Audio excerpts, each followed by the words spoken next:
right, and we are live. ILP in Tokyo special edition episode number 2. Here y'all another one this week. Y'all ain't got this. Y'all used to this much ILP. Y'all not used to this. I ain't used to this. You I would have went live every day, so they didn't want to give it to you. I wanted to give it to you. You sit here saying you need all this break. Now you're gonna go live every day. This is the man that they want to go to. I needed a break from you. I needed a break from you. We had our gay guards out. We had our gay guards out. We was having a good time. Yo, they wanted me to go to the Pokemon joint, and I did not want to go to the Pokemon joint because I see Pokemon every corner. If Nintendo don't got this place on Smash, everywhere we go is a Pokemon festival. Yeah, but you ain't see Pikachu dancing. You ain't see Pikachu dancing in the aisles for you. Yo, listen, I hope you recorded it. This is disgusting. I hope you recorded it. I hope you recorded it. I hope you recorded him moving and shaking, son. Because when every place down in the train, listen, this is how wild Pokemon is. And I told these dudes when we went to the store, there's Nintendo here and there's Pokemon. And they act like they two separate entities in this whole business. And they both got a stranglehold on this place, son. So when they said that it was supposed to be the Square Enix Cafe. This is what I'm thinking that they're going to. And then apparently it turned into the Pokemon Cafe. As soon as I heard it was Pokemon, I'm out. Why you was out? I'm good. Good. I'm good. So this guy trying to act like, oh, he was broken. No, I wasn't broken nothing. I went to the gym this morning. I went outside. I walked in the rain. I had fun in Haneda. And then I came upstairs. You know what I did? Liquid pineapple juice. Liquid. Man, needed to recover. These dudes eat like it's I ain't gonna hold you. You can turn into a gluttonous person out here. The food, every restaurant is amazing. Everybody got a top chef. Every chef. Shout out to them izakayas, bro. Them izakayas. Oh my god! I'm going tonight though. Shout out to Paris in the chat. King got that TCL sponsorship over at Yomabashi Camera. Okay, so first of all, on some serious note, Paris, send the contract. Paris. They ain't got these in the States. I'm ready to sign, son. I'm ready to make the power move. Paris, hit me up, man. I'm not playing with you. Hit me up. I'm ready to do it. I feel you. Anyway, let's get it. My co-host, the co-host, Lord Addict. How we doing, sir? Doing pretty good. Had a pretty laid back day. It was the first big day that we was able just to rest. It's been a pretty chaotic, boots on the ground every day for a week. Yeah, a lot of travel, a lot of moving and shaking. You mastering them trade lines, man. Yeah, I mean, after you take them enough times, it's pretty. What's funny is their train lines be merging live, and you could take multiple train lines staying on the same line, and it's weird, but they have made it very easy when it comes to phones to know where you're at and where you're supposed to go. So Google Maps for sure. They have made it very tourist friendly. So no doubt. Salute. And of course, we have the Incredible Hulk of this, aka we're gonna switch it up top. I'm sorry, because he was saying he was switching up the order for a second. AKA we missed him in action at the Pokemon Center. Lord King, how we doing, sir? I'm doing wonderful. I'm beaming. Are you rested? Yo, the pineapple juice is sweet out here, son. Oh, it's oh man. I ain't gonna hold you. This place will make you don't go back home. This place to make you don't back home. I'm thinking about selling my house. Yo, I'm telling you, I'm like, yeah, I can go grab that house over there. It's 100,000. That yen conversion is kind of nice. Yo, in the conversion, I come through with 500,000. It flipped good out here, son. Yo, living right. King Big in Tokyo. Be big in Tokyo. You got that American salary. It's crazy. It's good. You just come here with enough bread, you can do what you got to do. Make moves. I like it. Shout out to Father Gucci. He said, "How's the beef overseas cooked?" That's a soft question. Oh yeah, he had enough beef. He should be called Lord Beefy after where we went. Shout out to Teddy Test Spot. Those are pork short ribs. Oh, that was pork. So I don't eat that. That was Teddy's spot. Oh, we was by the Tokyo Dome, the baseball joint. Yeah, that was good. That was a good place too. Everything. I ain't gonna lie. Yeah, everything's been good. No doubt. And of course, we have our most technical gaming lord, Tokyo's own Lord Sovereign, the Sostradamus. I'm doing good, man. I'm doing good, man. Yeah, today was good. Today was got to sleep in. It was a lazy day. It was rainy. It was icky outside, and then I had forgotten about the Pokemon stuff, and then I was like, oh yeah, we're going to go do that. And I don't really care about Pokemon, but I have to admit, man, that was a fun time. Bro. That was a fun time. Fun. I mean, when you go there though, you realize, like I said, that place is there for you to spend all your money.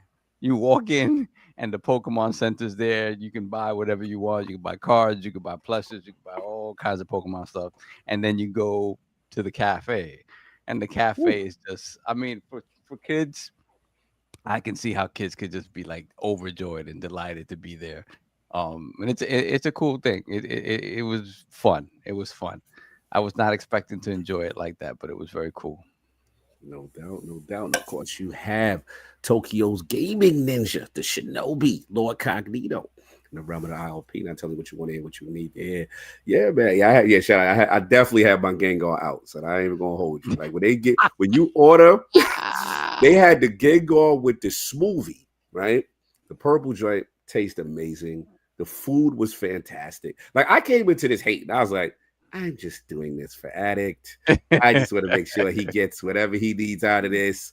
I'm here. I am Creepy Cog. I'm not supposed to be in this place. Now, mind you, we had a situation entering with our reservation. But luckily, we was able to get it corrected. We was able to get in.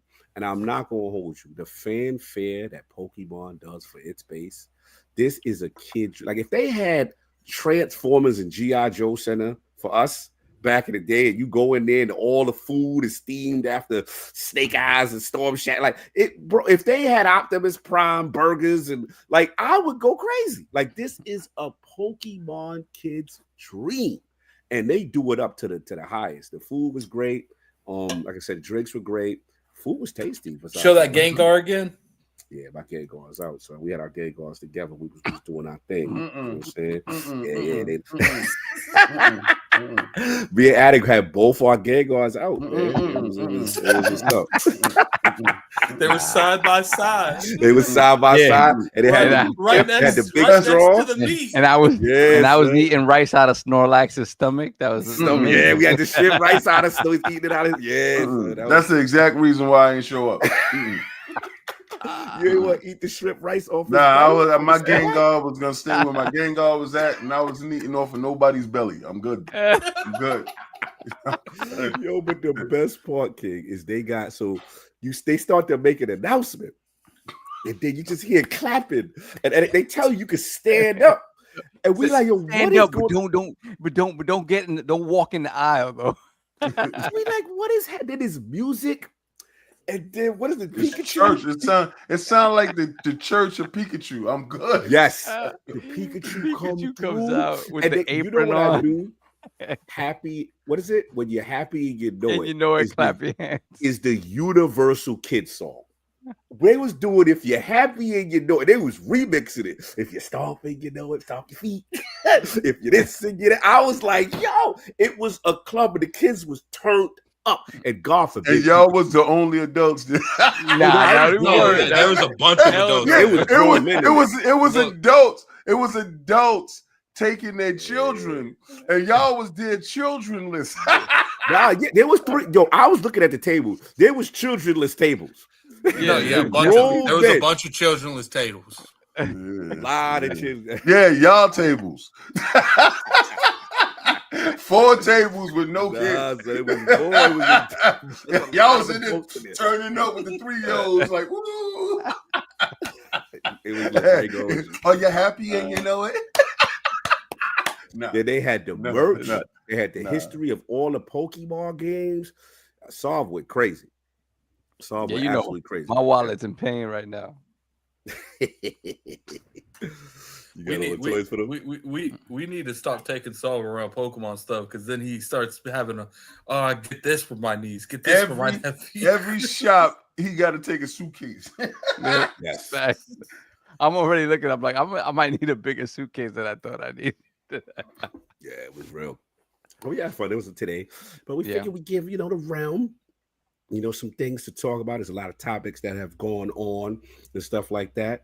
Some Halo news and obviously what's going on. The big news, what's going on with EA, right?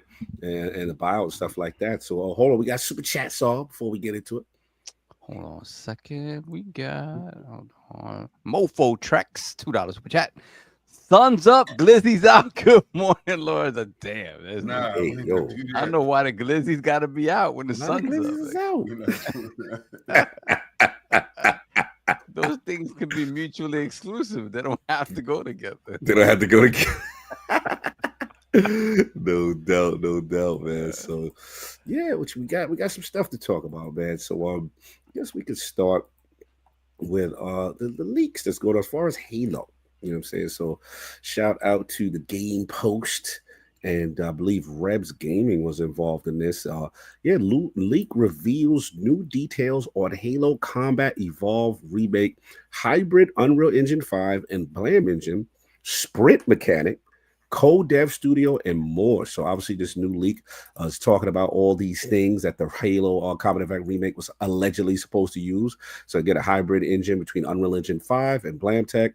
Sprint, which we know can be controversial sometimes for the Halo core, reworked missions, and is being developed with the help of another studio. So it goes into that report as far as Rebs is going, and then it talks about the co-development. They didn't name what the other studio is, but they said that's helping out, that they're saying it's not certain affinity. Again, another one of the things is the library mission, the infamous library mission, which I believe is where the flood is at it, right? And they said that one might be reworked a little bit because many fans remember its repetitive layout. And they said the visuals are pretty much the same as what they saw in the Project Foundry, which is amazing. And there will be level design changes and other things as far as him battling the flood. And they talk about the hybrid engine we talked about, as well as, his source says that a similar concept to Oblivion's Remastered, which uses Unreal Engine 5 to handle the graphics and rendering, while a modified version of the original continues to handle the underlying gameplay logic and world systems. This approach will allow them to remaster to benefit from modern technology while retaining the core mechanics and feels of the original game. So none of this obviously is officially confirmed, so take everything with a grain of salt. But yes, let's see what you think about all of this information, man. So let's start with Attic first. Where you at as far as the Halo Combat Evolve remake information?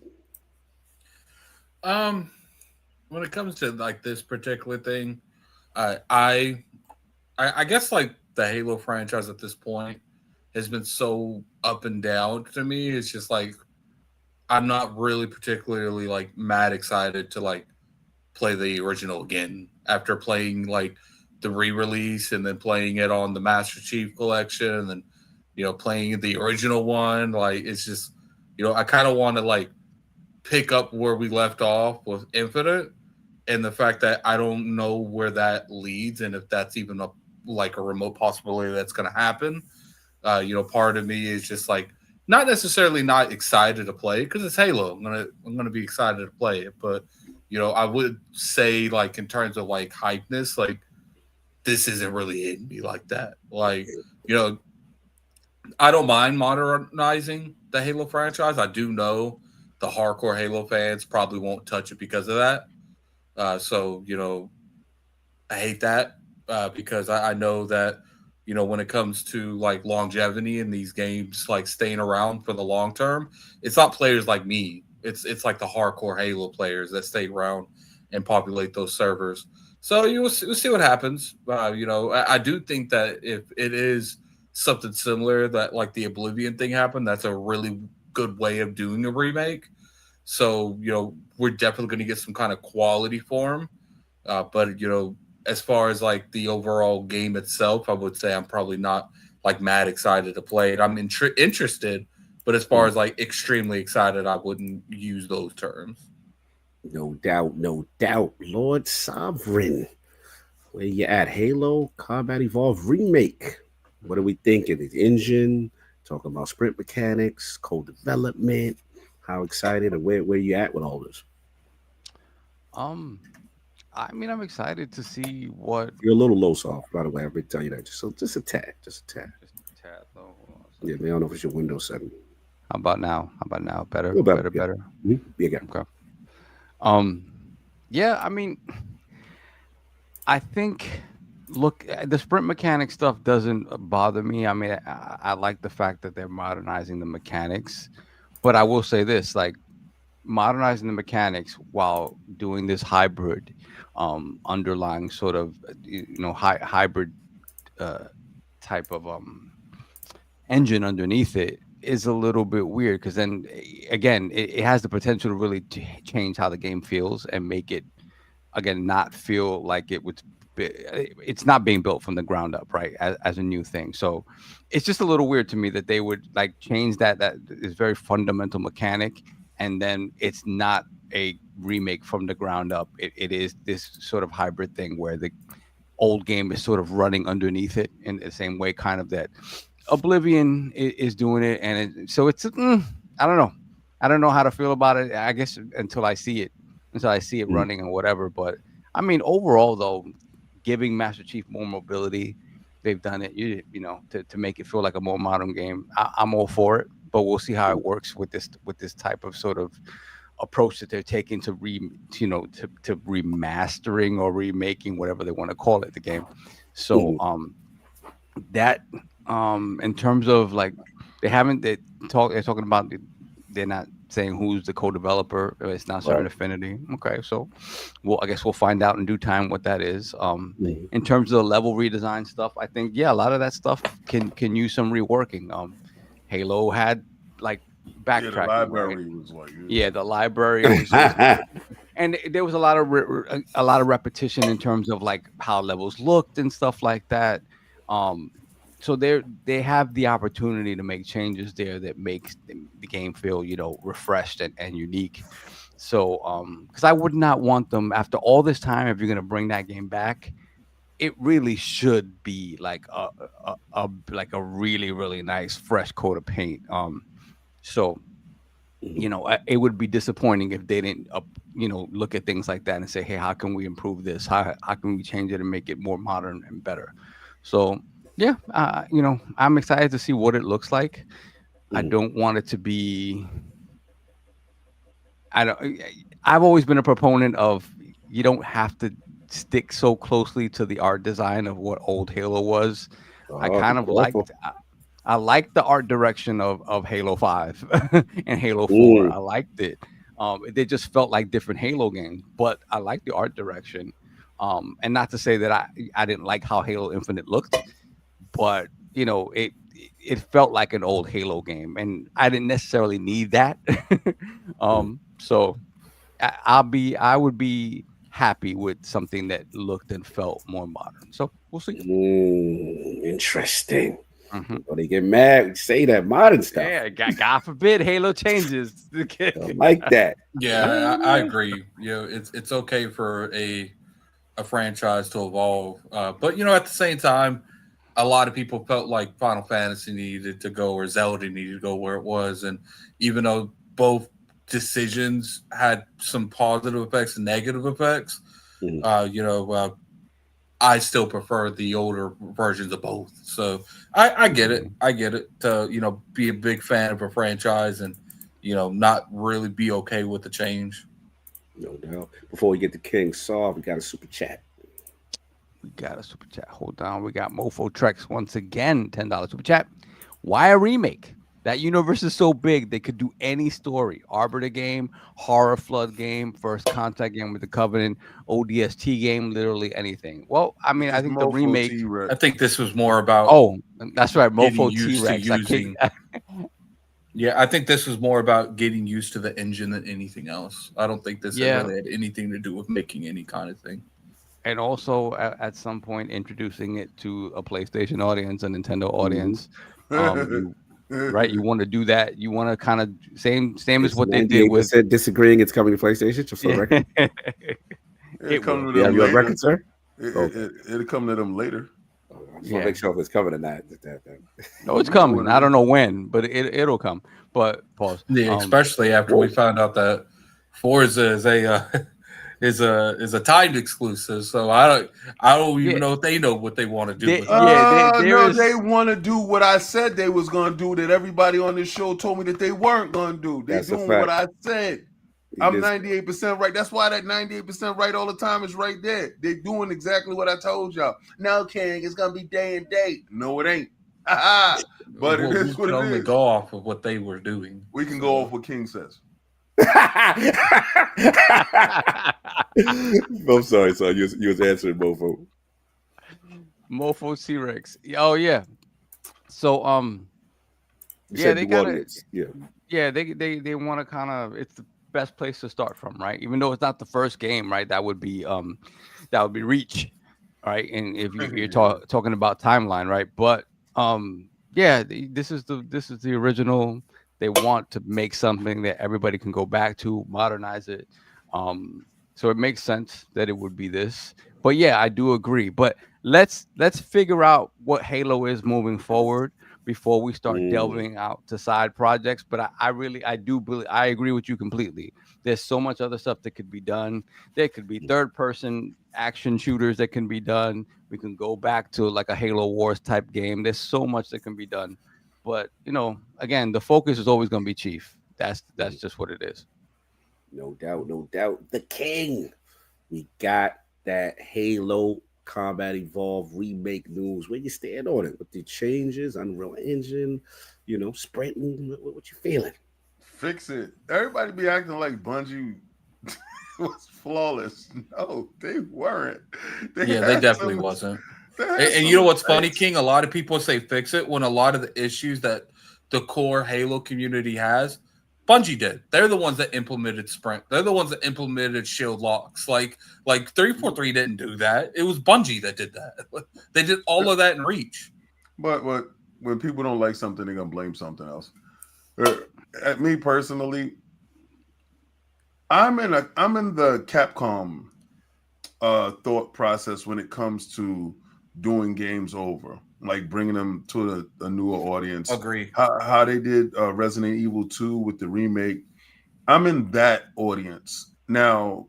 For all intents and purposes, what Microsoft is going to do, and I know I'm not a dev, and I know this is going to probably rub them the wrong way, but it looks like they're going to cheap out and put like a coat of skin on it and just be like, it's Oblivion, and we've put more graphical fidelity to it. It's what you love. And you will be happy because we didn't change a damn thing, and you're not going to put the effort forth like Capcom. There's a reason why Capcom was facing bankruptcy. And after Resident Evil and a lot of other moves that they made, put them into a position to win. Because a lot of the games that did come out, people was anticipating these games being reimagined with upgraded graphics, a little twist to the layout. Some of the puzzles was changed. Nobody wants a verbatim game.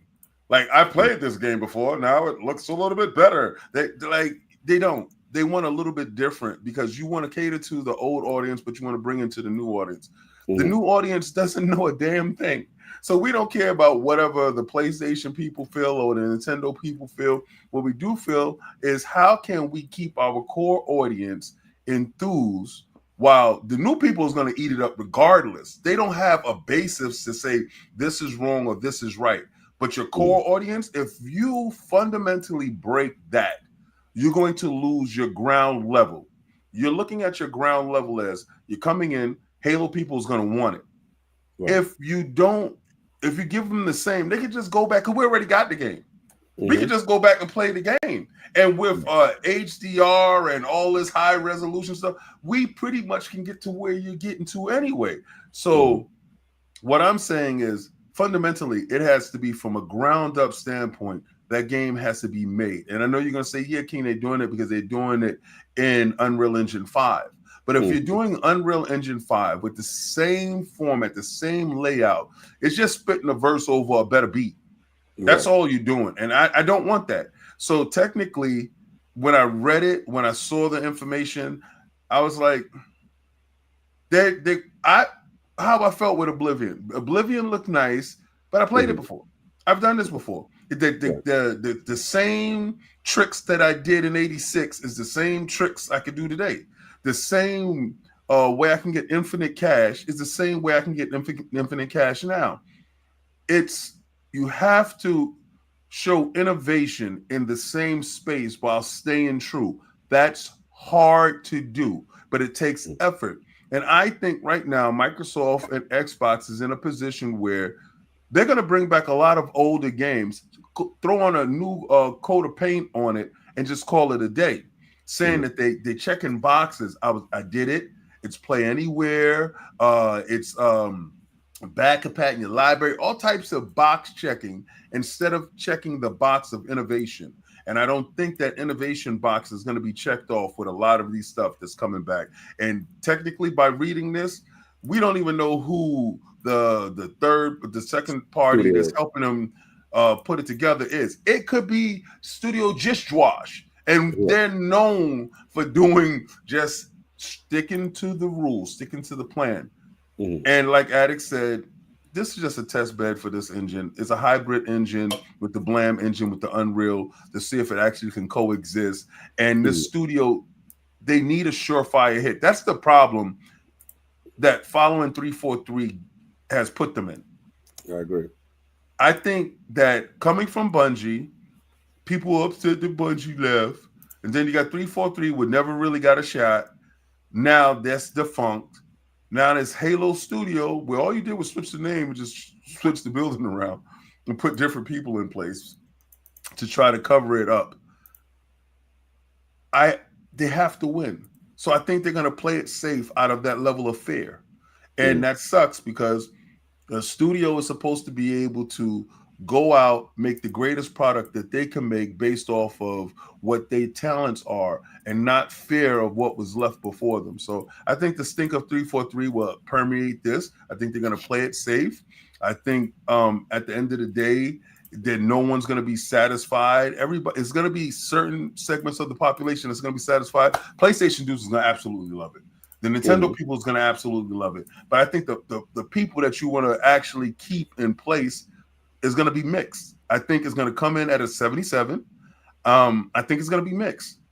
And I don't want mixed. I want greatness from them. I think Master Chief deserves greatness. I see how all these wonderful IPs out here in Japan is treated with such reverence and such care. And I just feel that these guys are always in their own head.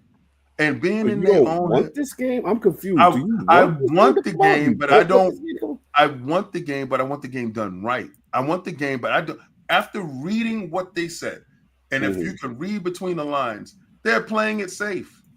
Okay. And they showed the Oblivion. If you looked at some of the videos that was connected to the article, they showed Oblivion as a basis. And as much as I like Oblivion, and it rated high, it was great. It was, that was it. For me, it was kind of hit or miss, right? It was a hit in the fact that they brought it back, and it was the same RPG. Or them numbers? Yeah. I mean, I can't argue with their decision. I'm just talking about me as a fan. I want Master Chief to stand head and shoulders in a position, and I don't know. It's just been so long that it has been that way. And I'm just fearful that they're just going to stick to the basis. That's all. I think I get what you're saying.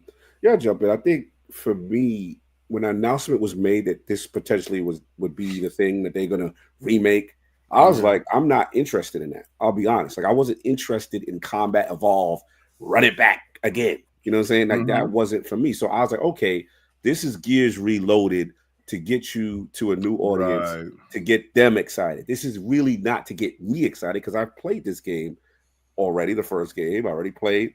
And here's my thing, like, Combat Evolved Anniversary exists, right? Remember when they remixed it that time, right? And then you have it also as part of the Master Chief Collection. So for a core Xbox player, this is really not for me. Now, I will say, when I saw this news from Rebs and whatever, I did like that they are doing a sprint mechanic. I do like that because my thing is for the hardcore that's going to be like, oh, don't touch it, leave it. Bro, you got 3 games you could play right now to play the core experience that you want. You can play original Halo or 360 backup pack. You can play Combat Evolve Anniversary. You can play Halo. You got 3 games. So to complain, I really don't want to hear about the core complaining about, yo, they messing with the control.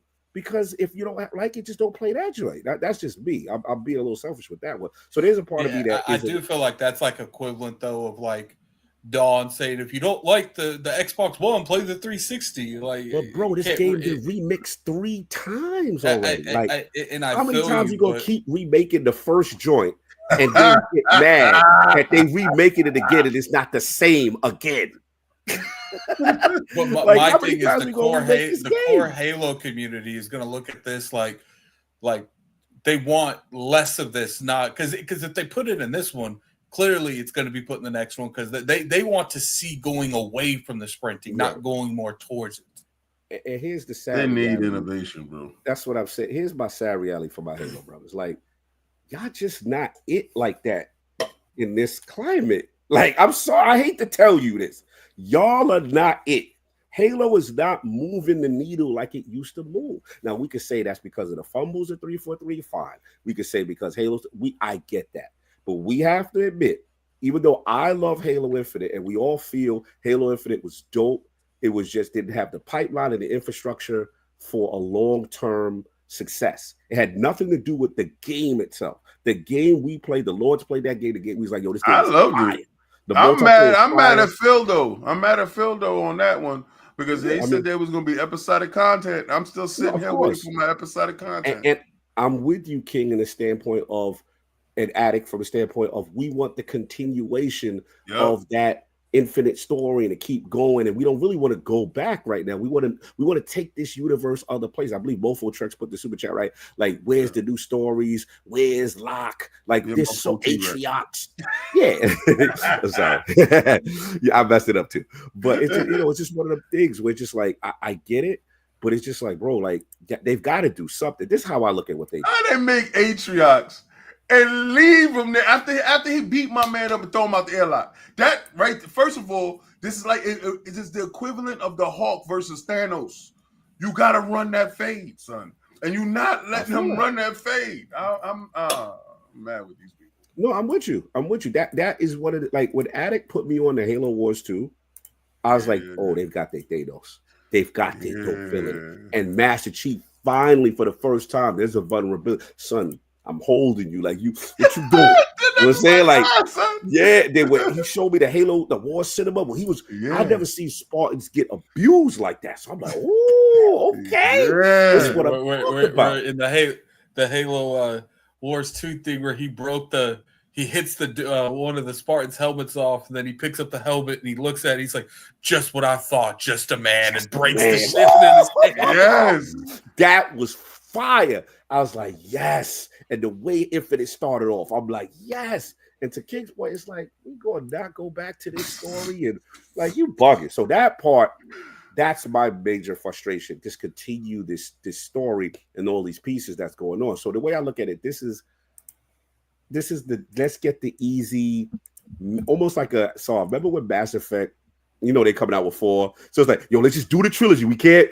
That's a dump. Oh yeah, that's an easy win. Easy win.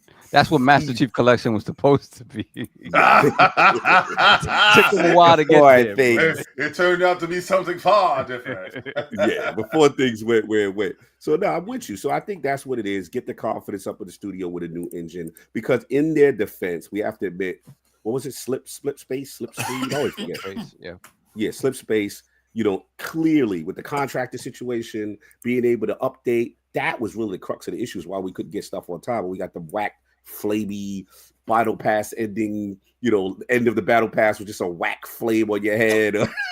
Like, remember, we have no real dope. Yeah, like, that's why I looked at those battle passes. I'm not buying that. I'm gonna stay with my.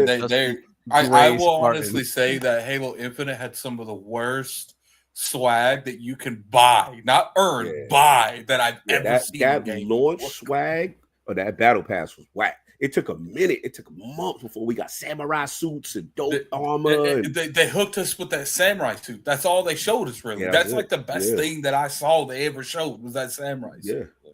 Nah, facts. So that's pretty much. So to me, this is get their confidence up, get them comfortable with a new engine. Unreal, right? Which is more of an industry standard. They can have, if they need to have updates, get the pipeline going. And please, for the love of God, after you get this out, let's continue the universe and the story. I don't know. For some reason, I feel like that Atriox thing, that's a wrap. Like, I don't know. It might be retcon, you think? Yeah, it might be retcon. If they do that, they're stupid. If they do that, first of all, what the hell happened to Spartan locking them? Oh my God! Don't get me started. Yeah, like Spartan Lock's dead. Oh, come on, man! Did they confirm? They never confirmed him dead, but one of the head elite people had his helmet. Somebody was rocking his helmet on a chain. So to me, you know what's stupid about that? Let me tell you, they just couldn't play. They couldn't pay for Luke Cage no more. That's what it was.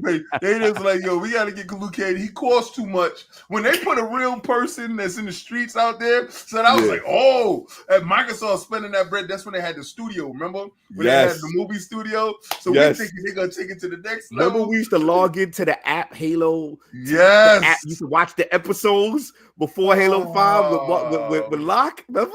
Mm-hmm. I'm so over these people, man. You have the play. You have the play. And somebody calls an audible. This is disgusting, man. Y'all got it. So make it even worse. So the story of Halo Infinite is currently being continued in a book. Yeah, that's disgusting. Not a game. You know what? You know what I think? I think Spartan Law came too early. Pause. I think if he would have came during the DEI era, I think we would have been lit, son. We'd have had a black Spartan. We gotta shut your mic off right now. Microsoft always doing something too early. I think they had the perfect opportunity to have Halo 5 play as both Master Chief and Spartan Locke, and then after that game, they split the franchise, and Spartan Locke has his own third-person over-the-shoulder action adventure games, and Master Chief does the traditional Halo. Yep, Last of Us in space, and then you could occasionally dip them in the other game. Yep, they cross-pollinate. Yeah, they need. I mean, they needed us. There's one thing. There's one thing. There's one thing that gets lost. You're a madman. There's one thing I've always felt gets lost in the. I got to give you double dose since you got away from me. Nah, pause. Yeah. I'm gonna stay away from you for another day. Sorry, Gengar talk. No, put your Gengar back away. Put your Gengar away. I'll put your Gengar out. Put your glasses back on. Cargo to pull out his black and purple friends, so you better stop. Wow. Yo, you are the most extra, son. Since we've landed here, he has been on full tilt. Continue, Sam. Sorry, Sam. And why do you always have to interrupt me with this foolishness? Y'all don't shut up to say that. The hell? Like I was saying.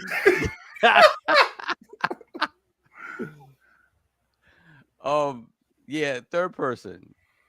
Gotta happen. You like Chief, Chief is gimped in first person games. Oh man. This man's supposed to be nice. Like, yeah, he's supposed to have hand-to-hand skills. He's supposed to have all kinds. and all we get is running and jumping and a little bit of sprinting, hitting dudes with his gun, and he's a good marksman. That's it. You want the God of War? Stuff, bro, make him look. If Master Cheeks showed us one thing, yeah, you're right, is that he got skills. Yeah, he got hand skills. So I don't know. You want to do that with Chief? You really try to upset the base. You don't. No, I'm right, but I'm like Addict said though. Like Addict said, make that a lock game. Let lock be. I see, like a side joint. Yeah. And then if it's successful, then you consider doing it with Chief. Okay. I think they need to take the old Square Enix formula. Okay. You don't remember when Square was Square, that's how we got Parasite Eve and all these little side project games. Yeah. And it was based off of them trying stuff out, but they will not do it with the main. They will always take out like let's see how this goes here. And Capcom used to do that too. That's how we got Street Fighter Alpha. Remember we had the Street Fighter, the 3D Street Fighter. This is their own. We had remember we had Street Fighter EX for the PlayStation 2. Right. Yeah. I get it. I don't know, but also I think the budgets on these games doesn't facilitate making these little forays into something side project-y. I think financially, when you start giving the budgets, it's like the budgets is crazy. But I mean, they are Halo Studio. Did they rename? They supposed to have. They said they got mad projects. Remember the announcement was they renamed? Yeah, but you guys be excited. I think in October we're gonna get something off of what that's supposed to be, right? Right. And to give it back to Solve, I honestly just think, budget wise, and not just saying because you name your name Halo Studios don't mean that you got the budget. I mean, you don't get unlimited check swipes off of this. I think they get a limited number of swipes, but I just think look smaller. Halo Wars type of projects, Halo Tactics. Let's start expanding the franchise into different areas. You could do a Halo Tactics on Reach. Right? Like you could do these things. You have ODS. You put ODS inside Helldivers, right? Remember Paris? You put ODS inside Helldivers because I'm 98% right all the time. So what you need to do is look at these franchises and maybe hire the Iron Lords as consultants, because I believe that we have innovative ideas that won't break the budget, because I think Addict can walk you through some tactic things. I think Soft can walk you through some third-person stuff. I can oversee the graphical and technical aspects of it. And on the turn-based project. Turn-based project. Cod can work you all on the turn-based, because he want to put his game gog out. But I just think so. Sorry, Soft. Soft is like, we always just jump in this thing. Yeah, we always jump in. We wild out on him. No, I'll finish talking. You're right ahead. Now you can be talk about all the game cards you want now. No, fair. Yeah, so we'll see what happens. Obviously, the other thing I wanted to mention before we move on is that next year is a big year for Xbox in terms of what is it, the 25th or 30th anniversary, whatever the anniversary is, right? Remember, during the showcase of this year, they mentioned Forza, Halo, Gears, right? Almost like the pillar franchises. So far, the predictions have come true. We got the Forza Horizon 6 here, right? Announcement in Tokyo. So we know that's most likely coming next year. Halo, the anniversary. So the thing I was going to ask you before we move on was that obviously we got this remake, which is being co-developed with Halo Studios and some unknown studio that's not certain affinity. But the other part is the multiplayer component. And maybe rumors. It's not certain affinity. It's like they feel like it's not them. Yeah. Like, I know somebody that Gita said Halo Tactics. Hell yeah, they get he said, for the love of God, Xbox, why is that game always required to be online? Because I want to play that game offline. I love Gears Tactics. Yeah, give me a Halo Tactics. But anyway, back to what I was saying with the multiplayer. Is it going to be something that is a live service, free to play kind of multiplayer? Is it something that's going to be associated with Halo Combat Evolved Remake? Is it its own thing? Like this multiplayer project that certain affinity supposedly I think is working on is interesting to me. Like, what the hell is it? And does it also come through next year on this big rollout of the birthplace of Xbox, the birthday of Xbox, the birthday of Halo? Next year's a huge rollout for them. Yeah. But I'm curious to see how they handle that. Well, I just want to know what y'all think. So, Attic, what y'all think about that? I think they got a lot of stuff that they're wanting to do. As far as like the timing and all and everything, here's the thing: like they got so many studios making stuff. Like it doesn't matter what year it is, they can really deliver. So I do feel that next year probably makes more sense for Halo 1 remake, Forza Horizon 6, and Gears E-Day. So E-Day, right. E-Day. Yeah. They can literally give us the shaking machine. The burger fries, and burger fries and the shake. So super lit for 2026. And that could go coexist with like the fact that they are having their 30 year next year. So I do think that there is some, their 30 year next year because it's. But like I said, even if they didn't have like the Halo stuff, because they're gonna have Fable next year too. So, they have a really good games right there.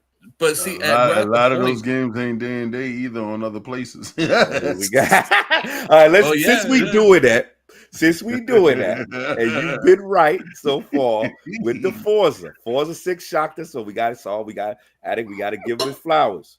Mm-hmm. He pushed back, and we told him from now on, once we saw Forza 5, that everything now for Forza is going to be day and date. And we were surprised to see, because we got to talk about it, Forza 6 is not day and date with PlayStation. So the question now begins. Fable, Gears E-Day, none of them, and Halo, not one of them. What are we doing? What's happening, Mr. 98%? Well, I already put knees on E-Day, so that I've got to rock with that. Bend the knee on what? Was E-Day. We had you and I had bend the knee on E-Day. Yeah, it was on E-Day. So you said E-Day is not? I said E-Day. He said E-Day is not. Coming and King said not. King said so. If I were a betting man, if I were to say, I would say Halo 1 shows up everywhere, day and date, but the other ones is timed. Fix your face, King. Fix your face. I don't like your face. Well, but the thing is, you can't. This is just King being King and being, not wanting to give an inch to PlayStation. But there is no rhyme or reason. This is like there is no rhyme or reason. So Saul, why? All right, let me push back. I gotta give King his. So why, in your opinion, did Forza 6 not be day and date? Well, that's the thing. Like I said, they've done other ones day and date, right? And now all of a sudden it's like, nah, not this one. Because I said so. There you go. It really is. When your parents tell you, and you're like, why? Because I said so. No rhyme or reason. There's a reason, but I just told you no. There is no reason. The reason is they don't know what they have no clue what So the reason is they don't know what they're doing. What's so funny is he's doing everything not to say that he is absolutely right. Because just because I know that they was not gonna do it. And y'all was like, nah, that's going, King. You know what they do. And I was like, put my neck in there. But to be fair, there's no logic. Hold on. No, my head in my neck like that. But to be fair in the argument, King, you also said that the Outer Worlds was timed too. Oh no, but then I found out something. So when you actually get information, but I'm not a leaker. I'm not a leaker though. I'm not a leaker. It has nothing to do with a leaker. You make yourself out to be some prophet, and it's just getting information behind the scenes. But I'm a prophet. No. Okay, well he calls me the prophet of Xbox. Listen. He called me the prophet of Xbox. I'm Littlefinger. I got mad little birds around the town, so I'm Littlefinger. But I don't ever want to be that leaker dude. That's not me. I don't want to be categorized as that. I don't want to be part of that. See, but you can't have it both ways. You can't be like, I don't want to be the leaker. I want my cake. The addict. It'd be like, dudes be stealing from me. They don't give me my credit. Oh no! You know what's You funny? can't have it both ways. Yo, You a leak or you not? Yo, check it out. I did a video yesterday, right? And I know this one person that waits for my video to drop, and then after the video dropped, they released it. Right after I was like, yo, and I told my wife, I told wifey, I said, watch. He gonna do it right after I drop. And I dropped 35 minutes later, boom, his video's up with the same content or whatever, but in his little fashion. I'm kind of over that part, kinda, because I do have information that I could say a lot of times. The reason why I know that they weren't going to do day and date with certain titles, I think Pillar Title. 11 o'clock. I am upset. I am upset about my damn Yankees. 11 o'clock. Breaking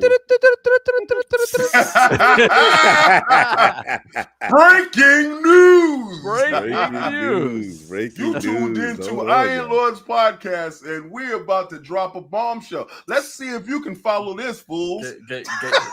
No, hurry up and start it, Cole. All right, yeah. So switch the topics, Addict. What? Yeah, switch the topics, Addict. Put it at the bottom. Now, update the description of the channel. Let's get it. Yeah. All right. Is it updated? I'm updating now. Just talk.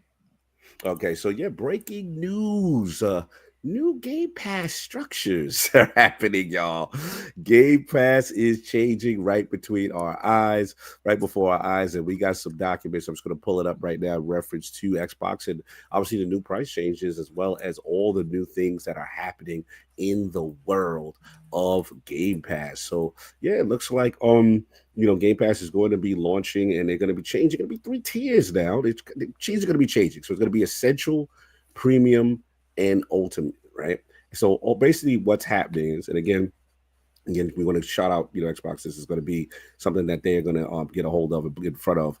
But basically what's happening is Ultimate subscribers, there is going to be a price increase, right? And it's going to start with Game Pass Premium, and we'll start with more games, more flexibility. So it's going to be Game Premium has been upgraded to offer even more flexibility and value for those who want to play on their own terms at exceptional value. And they're now giving Premium more subscribers, more games than ever before, from gamers' biggest hits to hittest gems, now with access to 200 plus games on Xbox console, PC, and supported devices, all still at $14.99. The library with more than 40 new games available today. It goes on to say PC, Minecraft, Forza Horizon 5, and so on and so forth. Subscribers now will get fan favorites like Diablo 4 and Hogwarts Legacy starting today, and new Xbox published games within a year of their launch, which excludes the Call of Duty titles. Cloud gaming is also expanding to premium. Subscribers now also enjoy unlimited cloud gaming, including select games you own. Newly added game benefits include League of Legends, Call of Duty Warzone, Tom Clancy's Rainbow Six Siege, and others. Premium also brings new value through rewards with Xbox. Premium subscribers also get up to $50 per year in the store just by playing games, earning two times points on purchase of games and add-ons, plus 5% back in points on select Game Pass library titles. So again, Premium is getting that PC, console, and cloud. So it looks like Game Pass PC per se is going away, and the lower tiers are going to get the Xbox PC stuff as well. Then we have Game Pass Essential, which I believe is the lower tier. A great way to get started. Essential for players who want the essence of everything Xbox with access to games across console, PC, and cloud. Makes it easy to jump in and start playing. Revamped Essential plan now includes unlimited cloud gaming, online multiplayer, in-game benefits and rewards, and a curated catalog of 50 games, both on console and PC.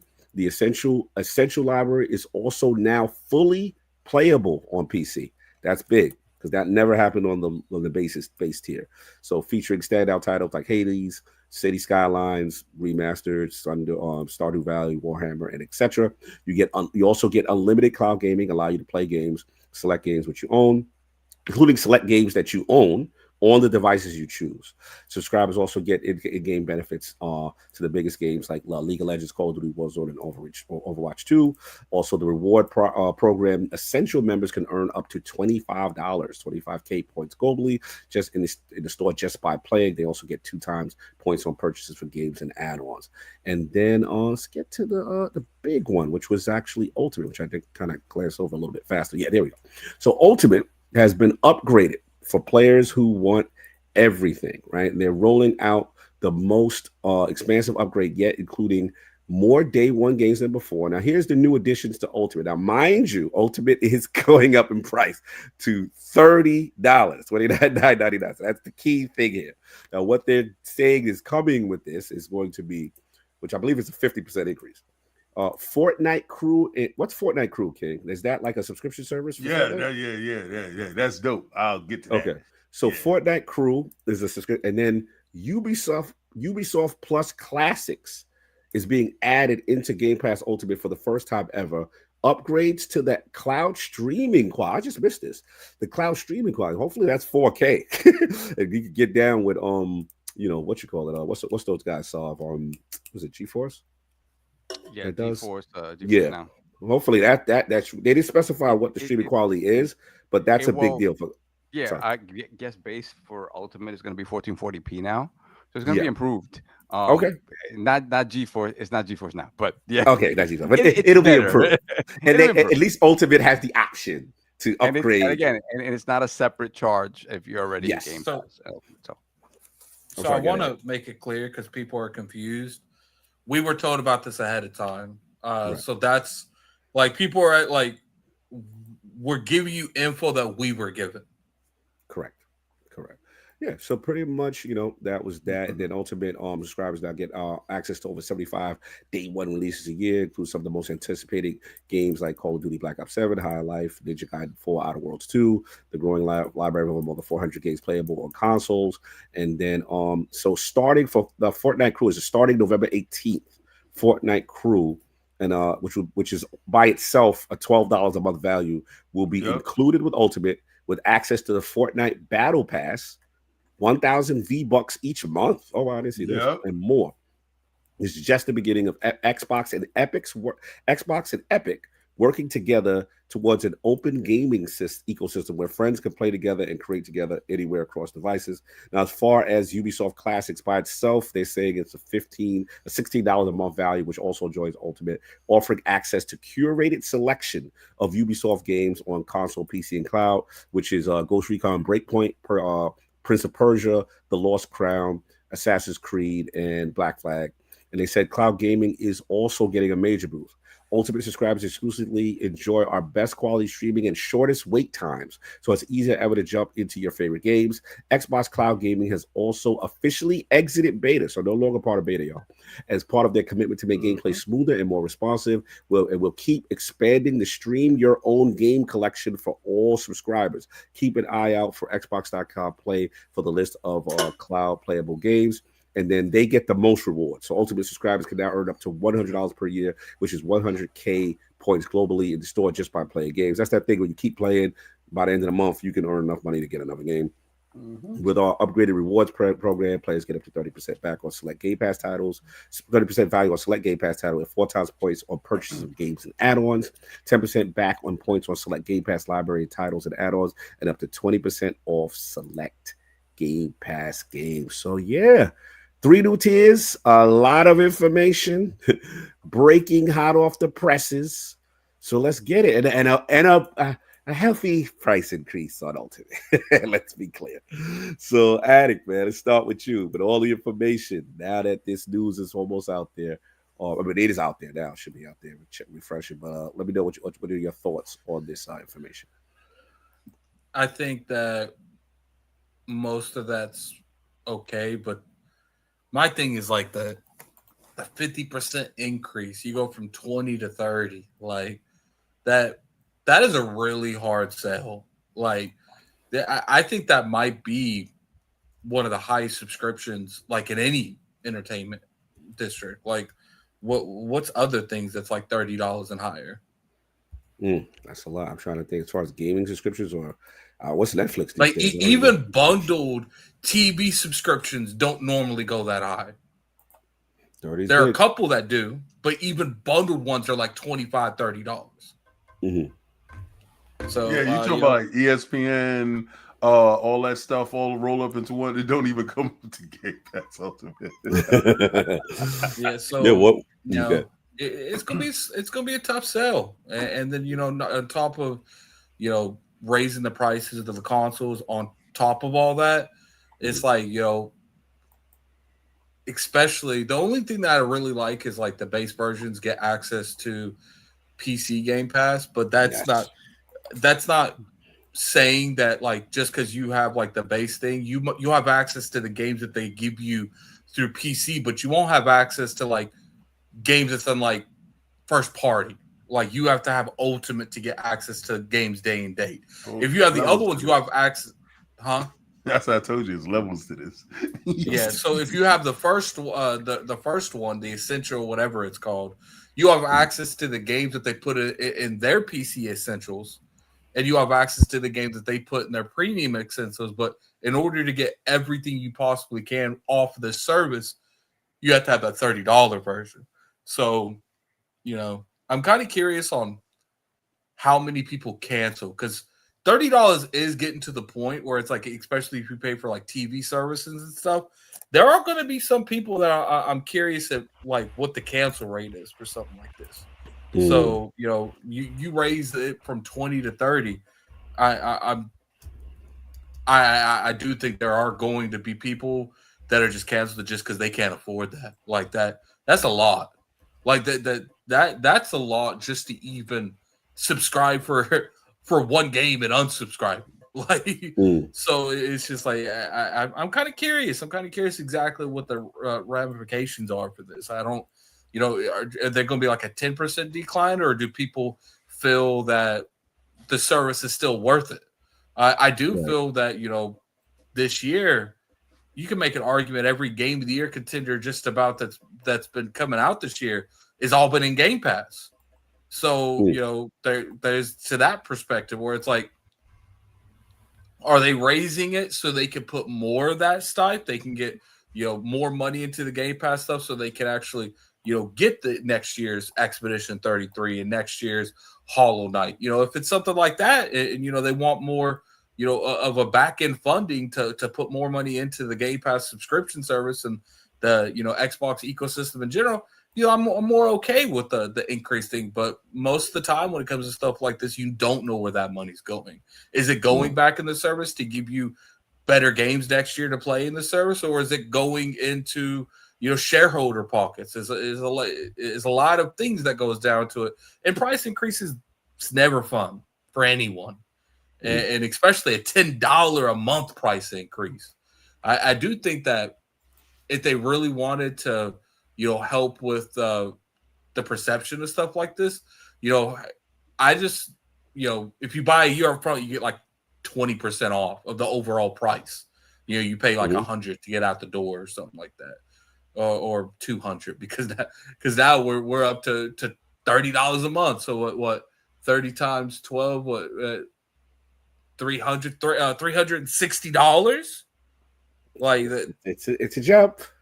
Yeah, it's just like maybe you get it for $200 if you buy it all up front for a year.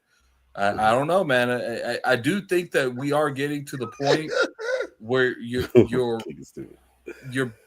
becoming $30 is on that thing where it's like you're gonna have people looking at their subscription services, and then if people didn't play enough games this month, they're like, oh, we'll just cancel this because people ain't gonna miss out on whatever the next hot shit that Netflix does or the next hot stuff that Amazon Prime does, because usually people keep one or the other. They'll keep like one TV subscription, but when you charge them 30, people are gonna be like, "What you do for me last week, not last month?"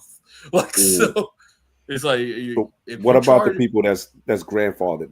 That's already there. Like you feel like those people who were grandfathered would also jump, or you concerned more about new people who were thinking about getting into? It's like, man, 30, that's a lot to jump into. I mean, for Ultimate.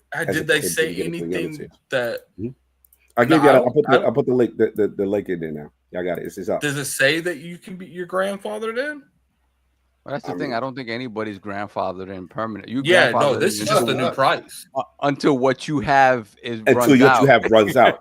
Yeah, yeah. So if people got those conversions where they converted Game Pass Ultimate and Xbox Live, and they were able to get like 2-3 years, and that was a couple of years ago. So I'm assuming a lot of those people are starting to come to the end of their stuff. So it's like, I do think there are a good amount of people sitting on a couple months. But, we get to the point where just subscription services in general is rough. Like it's starting to be where it's like, once you add, especially TV wise, you add a couple of these and you throw this $30 on top of it. You paying what you was given DirecTV 3 or 4 years ago. Like, yeah. So they said, shout out to Plague Injector. Said the new prices don't kick in for existing subscribers until November. New subs, the new prices now. Also, they got 2 months of not paying $10. And that's not really grandfather. Like grandfather is long. Yeah, the grandfather is November. Well, but grandfather is you. As long as you maintain the status quo, you're fine. You're not affected. Like, that's just like, you got 2 months, and then we come to you too. Yeah, so you have 2 months to try to stack old ones. Because when I worked, you can find them somewhere. When I worked at Dish, I always had those conversations about whether or not someone was grandfathered into a new price. They never had price increases. That was their price. It was only new customers that dealt with the current price, but that's clearly not the case with this. In 2 months, Microsoft will be pulled up to your house too. November 18th is when the Fortnite crew thing jumps in. It looks like also.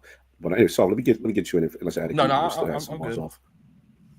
Sov, what are your thoughts? Lots of changes to Game Pass, new names, new tiers, new year, new me. Essential, premium, and ultimate. We got new names now. Yeah, I think the positives here are obviously that the premium and the essential tier are getting more content. Like, they're telling you guys are going to be, anybody who's in that tier already is going to be elevated to this, other tier or whatever. And this is the new stuff that you're getting, right? So you're getting more stuff for not doing anything, right? So that's the positive there. And then when you look at Ultimate at $30, I'd be remiss, to say that it's still, if you're a person who engages with every single first and second party game that goes day one into Game Pass, if you engage with the other games that come to Game Pass day one, it's still worth it at $30, right? It's still a great deal at $30. But I just feel like the 50% jump quickly is going to turn some people off, right? Somebody's going to be outraged by this. And when you consider their environment that they were in right now, where they just finished raising console prices, 5 years into the console cycle, and the console costs more than it did on day one, it's just it's not a great look to be like, hey, by the way, this thing that you were paying $20 for is now $30. And you have 2 months. You have 2 months to try to stack as much at the old price. Get your life together. Get your life right. We got you. So it's just not, optics wise, it's not a great look, right? And they try to mitigate that by the additions they're making to the lower tiers, which are great, right? But it is what it is at the top tier. It's a big jump.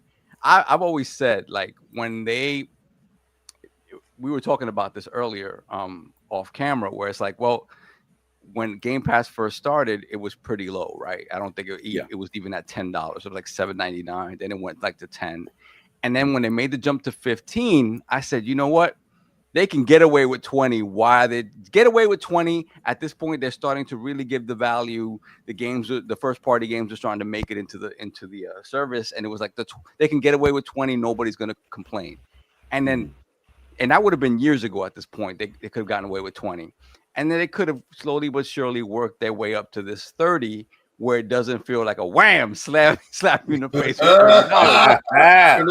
and you know, they could be making a $2 or $3 jump from, you know, 27 or whatever at this point. And it just look and feel better than just you're jumping from 20 to 30 here. I need $10 more from you a month. Apparently, Xbox Cloud is dropping its beta thing now. It's it is. It's going to be a full-on service. They're out of beta now. Yeah, because they got it up to 1440p. So yeah, 1440p only in Ultimate, is it right? Ultimate yeah. Big boy. So Ultimate the benefits, and of course, Jeff Keighley, the first person to tweet this. Oh, what did he say? What Jeff said? He just tweeted it, and that's all. Like said, did he tweet out the PlayStation battery situation? Probably not. Exactly. So, for what you get in Ultimate, like all of you basically get this entire huge back catalog of stuff that goes into, you know, Ubisoft stuff, the EA Play stuff that was there already is somewhat expanded. It's a lot of games. It's a lot of games and a lot of things that if you go to, like, for instance, if you go to Ubi's individual subscription service, you'll be paying, you know, whatever. I forgot how much it is a month, at minimum $10, I think, or more. I think it's more if you want like brand new games day one in the service. It's probably considerably more. So yeah, what they've been able to sort of put under this entire umbrella specifically for Ultimate, I think is still pretty impressive. And at $30, if you are somebody who plays all of those games and really, you know, makes the most out of their subscription, which is something I don't do. I have it because, again, I bought how many years up front, but I don't touch a quarter of the games that come into. I touch the first party stuff. Didn't they just recently say something like Game Pass had its most profitable month ever, like 2 or 3 days ago? Yep. Yeah, they said Sarah. like that. Yeah, Sarah dropped that. Yeah. So couple days after that, we raised the price. Is saying that PC Game Pass users may have it worse if they want day one games. Yeah, probably because they sunsetted that. It looks like they sunsetted that Game Pass, the regular Game Pass for $10. Now they have to get the 30. So now, wait a minute, but you have PC Game Pass at every level, right? At every but level. you're not getting day one games unless you're in Ultimate. The PC Game Pass actually they're getting it. It looks like Yeah. So wait, PC Game. Hold on. Let me clarify that for me. Shout out to the homie Bontis. I'm in his Discord. Right. He's like, even PC Game Pass isn't what it was because it no longer gets day one. If you want day one releases, it's $30 a month. On PC, you have to be an Ultimate. Yeah. Like, that's again for PC gamers who are used to paying little to nothing for stuff like this. Yeah. It's a Remember weird that dude thing. that used to tease me, talk about I get your boo for $9. I'm gonna be real with you. I don't like how that sounds like a transactional experience. I'm gonna be real with you. I'm with that because I don't like this charging one. I don't like this charging one demographic. No, it's real. You shouldn't charge one demographic one thing and not the other one. Like if we all float down here. One demographic. Yeah, we all sync. Like, yeah, right. I mean, but it's the same model that internet providers use. Is the same model that other subscription models use. When you're new and hot, they give you the hot price, and then as soon as that hot price is up, whatever that introductory promotional period is up, then you're done. And then now, so the promotional period is over. And now if you want in, it's $30. We gotta double check because I think it's real because I'm seeing people like Kofi saying they're done in the PC market. No, they're not. We just begun, son. What's PC Game Pass? So it says, look, because it says, look, it says new Xbox published games within a year of launch. So you're definitely not getting them day one. Unlimited cloud gaming, in-game benefits, and this is the premium, right? So, shout and out then to the essential. 266 watcher, hit that like button. We having fun in Japan. So everything in essential. I'm about to blow it up. So everything in essential, right, is playable on PC, right, and cloud. but you're not getting any of that stuff. There's no guarantee Victor you're ever Alistar getting. says, "Our lords, no PC still gets day one." It doesn't. I'm looking at it right now. Gaming says $16.99 keeps day one. $16.99. Well, where does it say that separately? QB and Game Line. He says PC Game Pass is standalone for $16.99. Day 12. Let's look at our paperwork. We have the document right here. Yeah, let's look at not the rumored document. I'm looking. Hold on. I'm looking at the actual Xbox Wire post. Right. We're looking at the post. Let's read the post. I'm trying to find now that PC Game Pass is incorporated. They get Xbox published titles within a year of launch. Right, and that's $14.99. That's $14.99. Nah, it's over tier. for you. The premium Prime.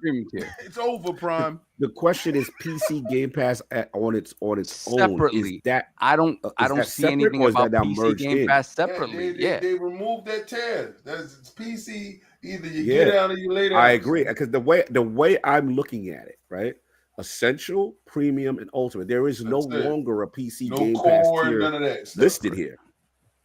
It's over. Yeah, they just incorporated it into Essential. If you want any of those games again, they're telling you'll get those games within a year or so. A year.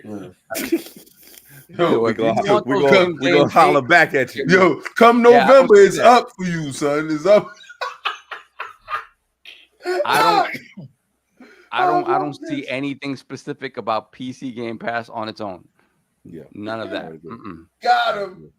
So yeah, if you want those games day one, welcome to the $30 tier. That's what it welcome. is. $30 tier. Now the price. I will agree. I will agree with Kofi and them though. Like, even though I think that if you're going to charge one or the other, that their hold on the PC market's done. Like, PC gamers will not do that. They'll just buy the game. They're gonna get pushed to Steam like they always do. Like it's just begun. We want y'all over there. And I think they prefer them paying full price on Steam for their game anyway. Yeah, so. buy the game. Go buy the game. Yeah. You're teaching us. Yeah, we're learning. You showed them, pal. You showed them. You held the line. Continue, son. The last thing I'll say that just doesn't feel great about this is, again, you know that they kind of sunsetted rewards the way that they were before, right?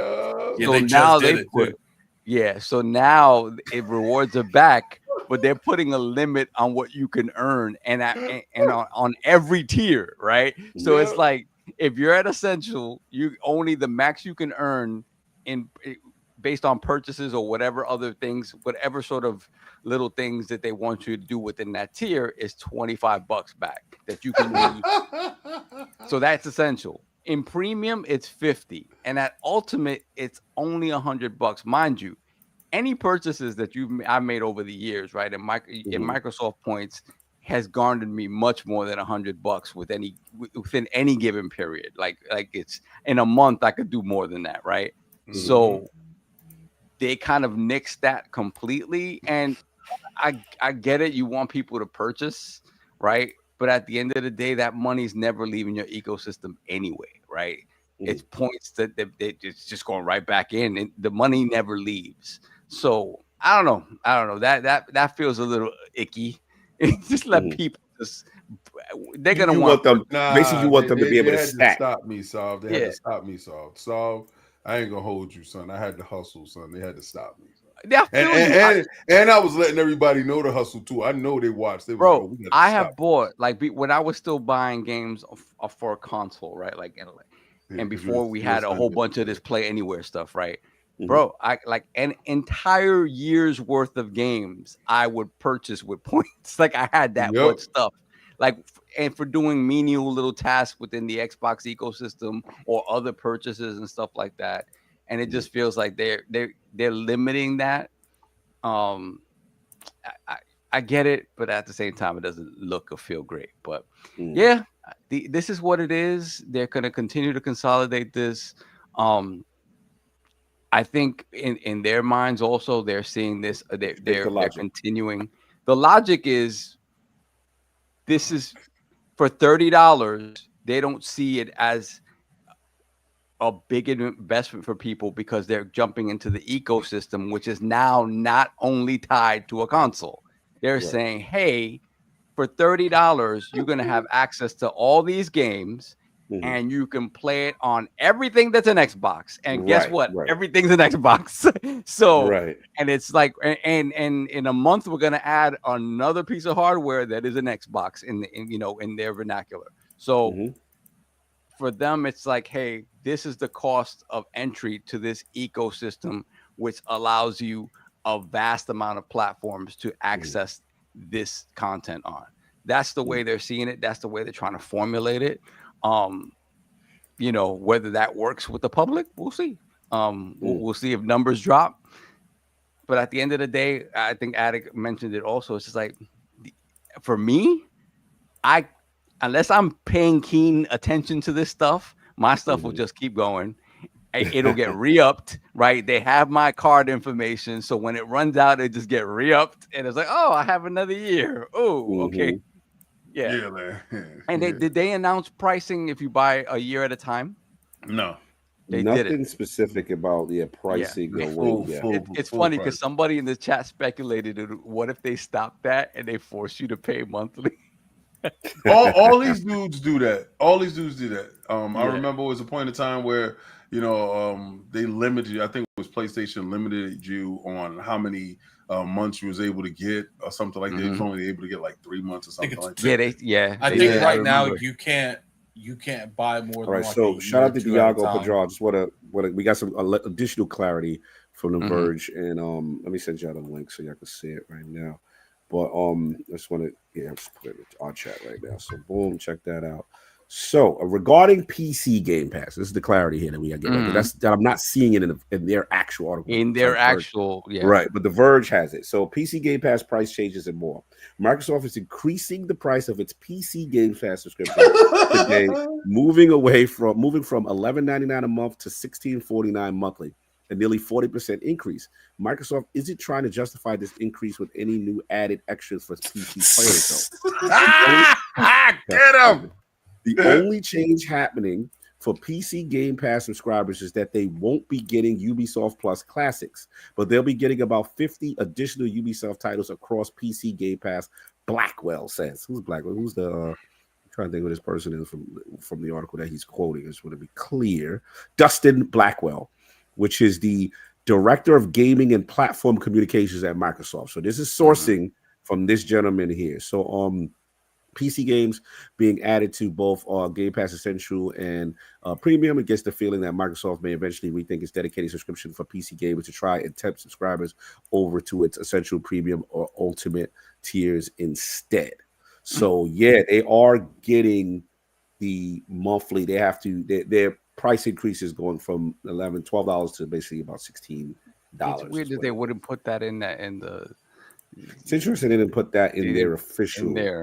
I feel like I'm going off the info they gave us, and until they clarify, we can only go off the info Xbox and Microsoft gave us. Like we can't go off what The Verge said because they have the same information that we have. No. But we can, because he is quoting the Microsoft communication man. This Dustin Blackwell is the director of gaming and platform communications at Microsoft in a briefing with The Verge. So these are quotes from Microsoft themselves in this briefing that The Verge did have with them. So this is from Microsoft. My issue with that is literally their whole thing when it comes to the premium of PC Game Pass contradicts what they gave us, contradicts everything that dude said. Not everything. It just they didn't notice. They didn't. It didn't separate it. Yeah. They didn't just add it. There was some information missing, is what it looks like. But, all right. So and there's another quote from him. Hold on. He says, the price increases come after Microsoft is increasing Game Pass over the year. Okay. He says, we understand price increases are never fun for anybody, but we're trying to reinforce by adding more value to these plans as well. Blackwell says it's something we don't take lightly, and we're listening to the feedback of players and the community to try to provide them with more of what they're asking for. So they acknowledge that the price increases are not fun for anyone. The chat saying, "Run the CD keys now. Go to Run the CD keys. That's what we doing. They're gonna be out of keys in like the next 10 minutes." Lord King, you've been patient. Provided Psalm got his bars off. Yeah, I'm done, man. What are your thoughts? A lot of changes, new names, new year, new me, essential, premium, PC Game Pass updated information, and ultimate with that 50% price increase to $30. Ooh, you would think the king is upset. I am elated, people. You're elated. I'm elated, people. The separation is here. Now, this is a multi-tiered situation. Mm-hmm. I told you there's a yin and yang to everything. All right? Immediately. Effective immediately. This is an effective immediately situation. Soon as them rogs sold out, they said, hold up. We got to get these dudes locked in at the new price. We can't have these dudes with this PC stuff getting in on Game Pass at the low. Could you think about it this way, right? If this is an Xbox and they're able to access all the games day one off the rip with PC at this low price, then everybody's just going to migrate over to this device and just Game Pass Ultimate on consoles just basically going to be whatever. Mm-hmm. Nah, we got to raise the price. The price of the brick for everybody. Yo, I knew it was going to happen. And then when Sarah comes out and say, oh, Game Pass is sustainable. Hell yeah, it's sustainable because they had a program for you. You got a program for you. So listen, the reason why I'm happy is they're actually saving me money. I can cancel my Ubisoft Plus subscription out of here. God, now wait. It's the class. You don't get day-to-day games with. You don't get the premium joint that you got. I don't get a chance to run and play them anyway. Just like Solve, right? Then you should have canceled that anyway. No. Well, I didn't. I don't have to now. I don't have to cancel anything. I just move over because I got Game Pass Ultimate.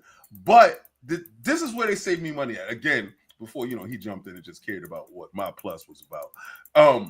Get rid of Ubisoft Plus. I got this curated little section now.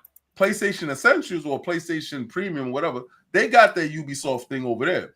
For a long period of time, I was like, yo, why Xbox ain't got this? Like, why you don't have it? PCs get day one releases. Okay, we'll figure it out when it happens. Y'all hit me up when it happened. When the next game come out and you guys are standing there with the stone face, I'll figure it out because I'm good. What I know is now that everybody got access to whatever you had. Where we didn't have access, y'all was at the separate island. Remember, we on your island too right now. So the Fortnite. Hold on, just to clear, it says, look, Blackwell.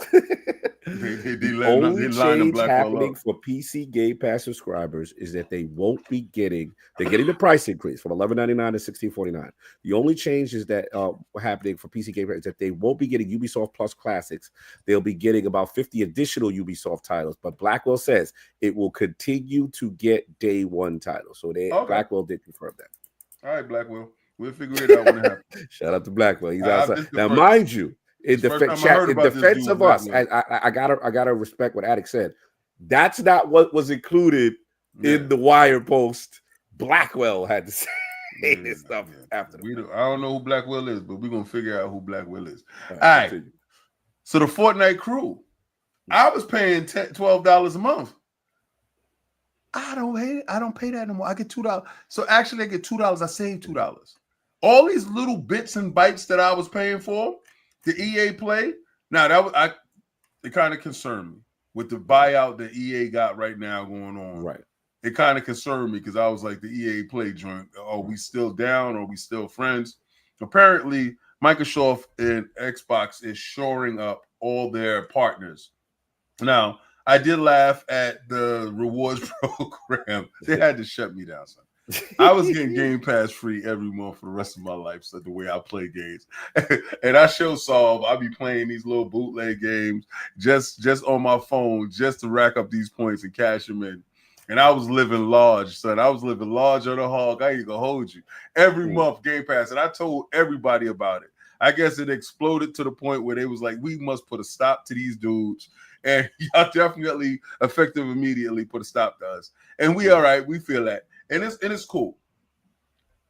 With the level of Game of the Year games and the stuff that is dropping inside Game Pass on day one, outside of whatever titles that they're making, the value is there. If you don't see the value for the $30, you don't see the value for the $30.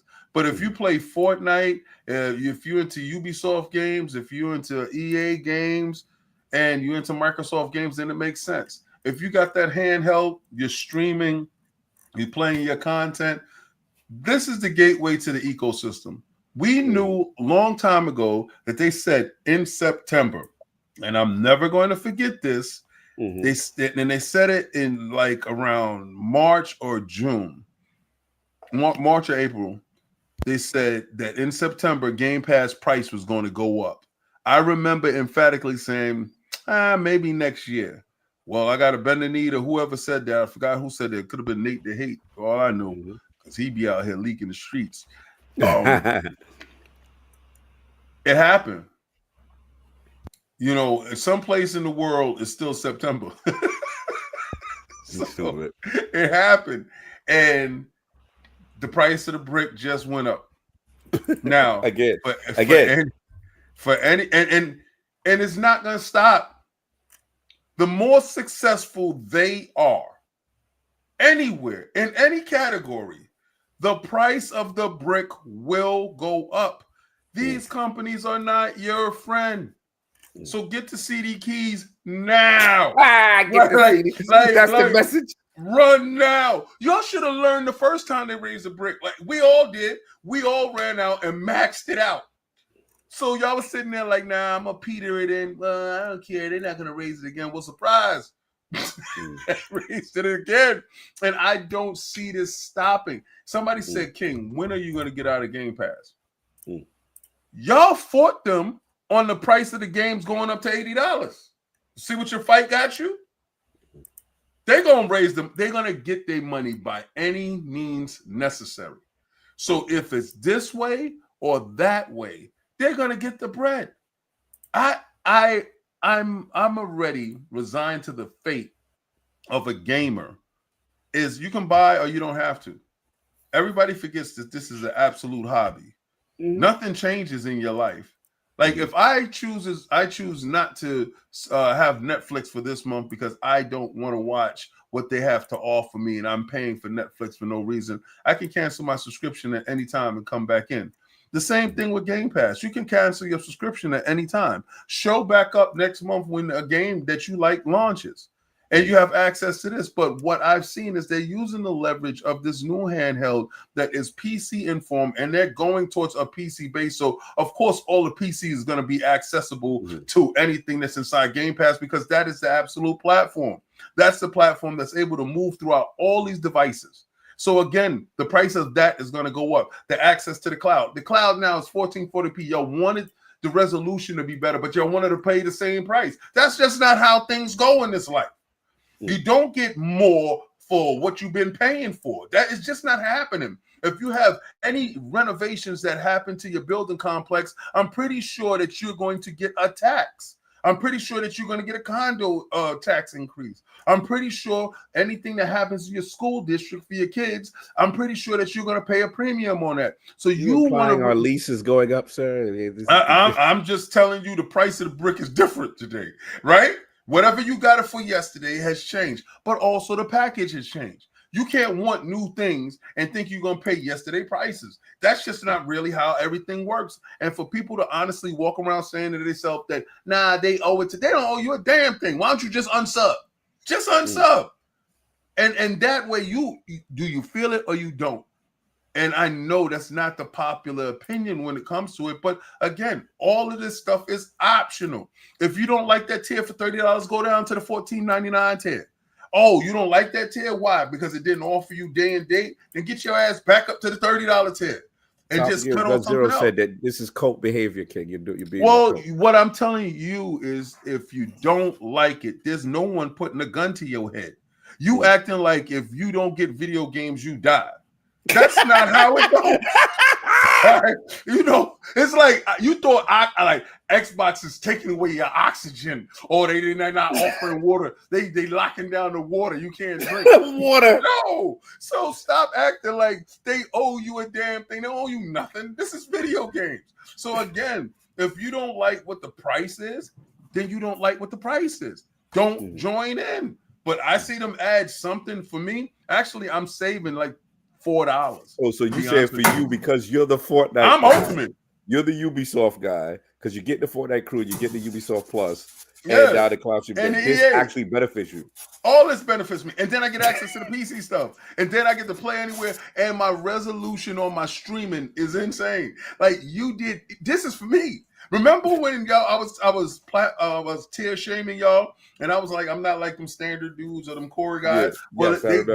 They did not like the verbiage on that, right? Yeah, so they're very elitist. Yo, and they changed the names. Like, you notice, if you look at it, there's no more core and there's no more standard, essential. Right? So it's essential. They made y'all essential workers. They didn't like what I was saying about you dudes because it didn't fit well. And so they went and changed your name. Addict, mute your mic. You out there opening up sandwiches. He doing something. He trying to get some food going. You heard the bin open. Yeah, you heard his food. He got to the fridge. He like, I need something right now. I'm dying right now. He got to that Subway sandwich that we got earlier. You ain't seen when he was laying down on the couch. Yeah, shout out to Tokyo Subway. I ain't gonna front. That's my friend. Everything out here. They fast food is different out here. Yeah, all right, so chicken teriyaki egg. I'm looking at Essential, Premium, and Ultimate. They changed your name from Core Standard.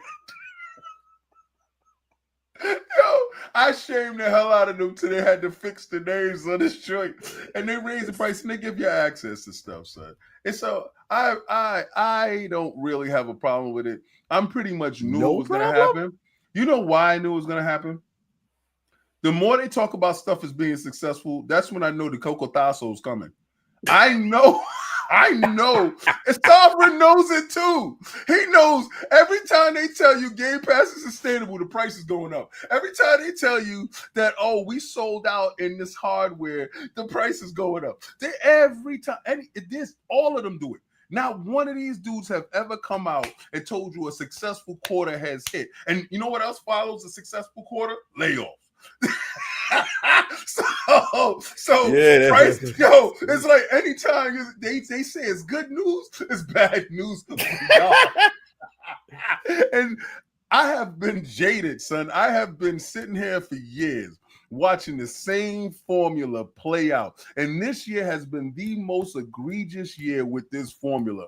Any one of these dudes come out and say anything is successful, anything is good, it is bad news for y'all. They're going to fire a whole squad. They're going to close the studio. They're going to raise the price. They're going to take something away. It's just, we're in this death roll. It's like we caught in the alligator's grip and we just waiting for the alligator to stop spinning. I think that's like one of the biggest issues too. It's like they do the layoffs. Like a lot of the times, like in order to make something a little bit more easier to digest, like they'll do like one or the other. Like, oh, we'll raise these prices or raise those prices, or we'll lay off this division. Like we doing it all. We're gonna lay off thousands of people.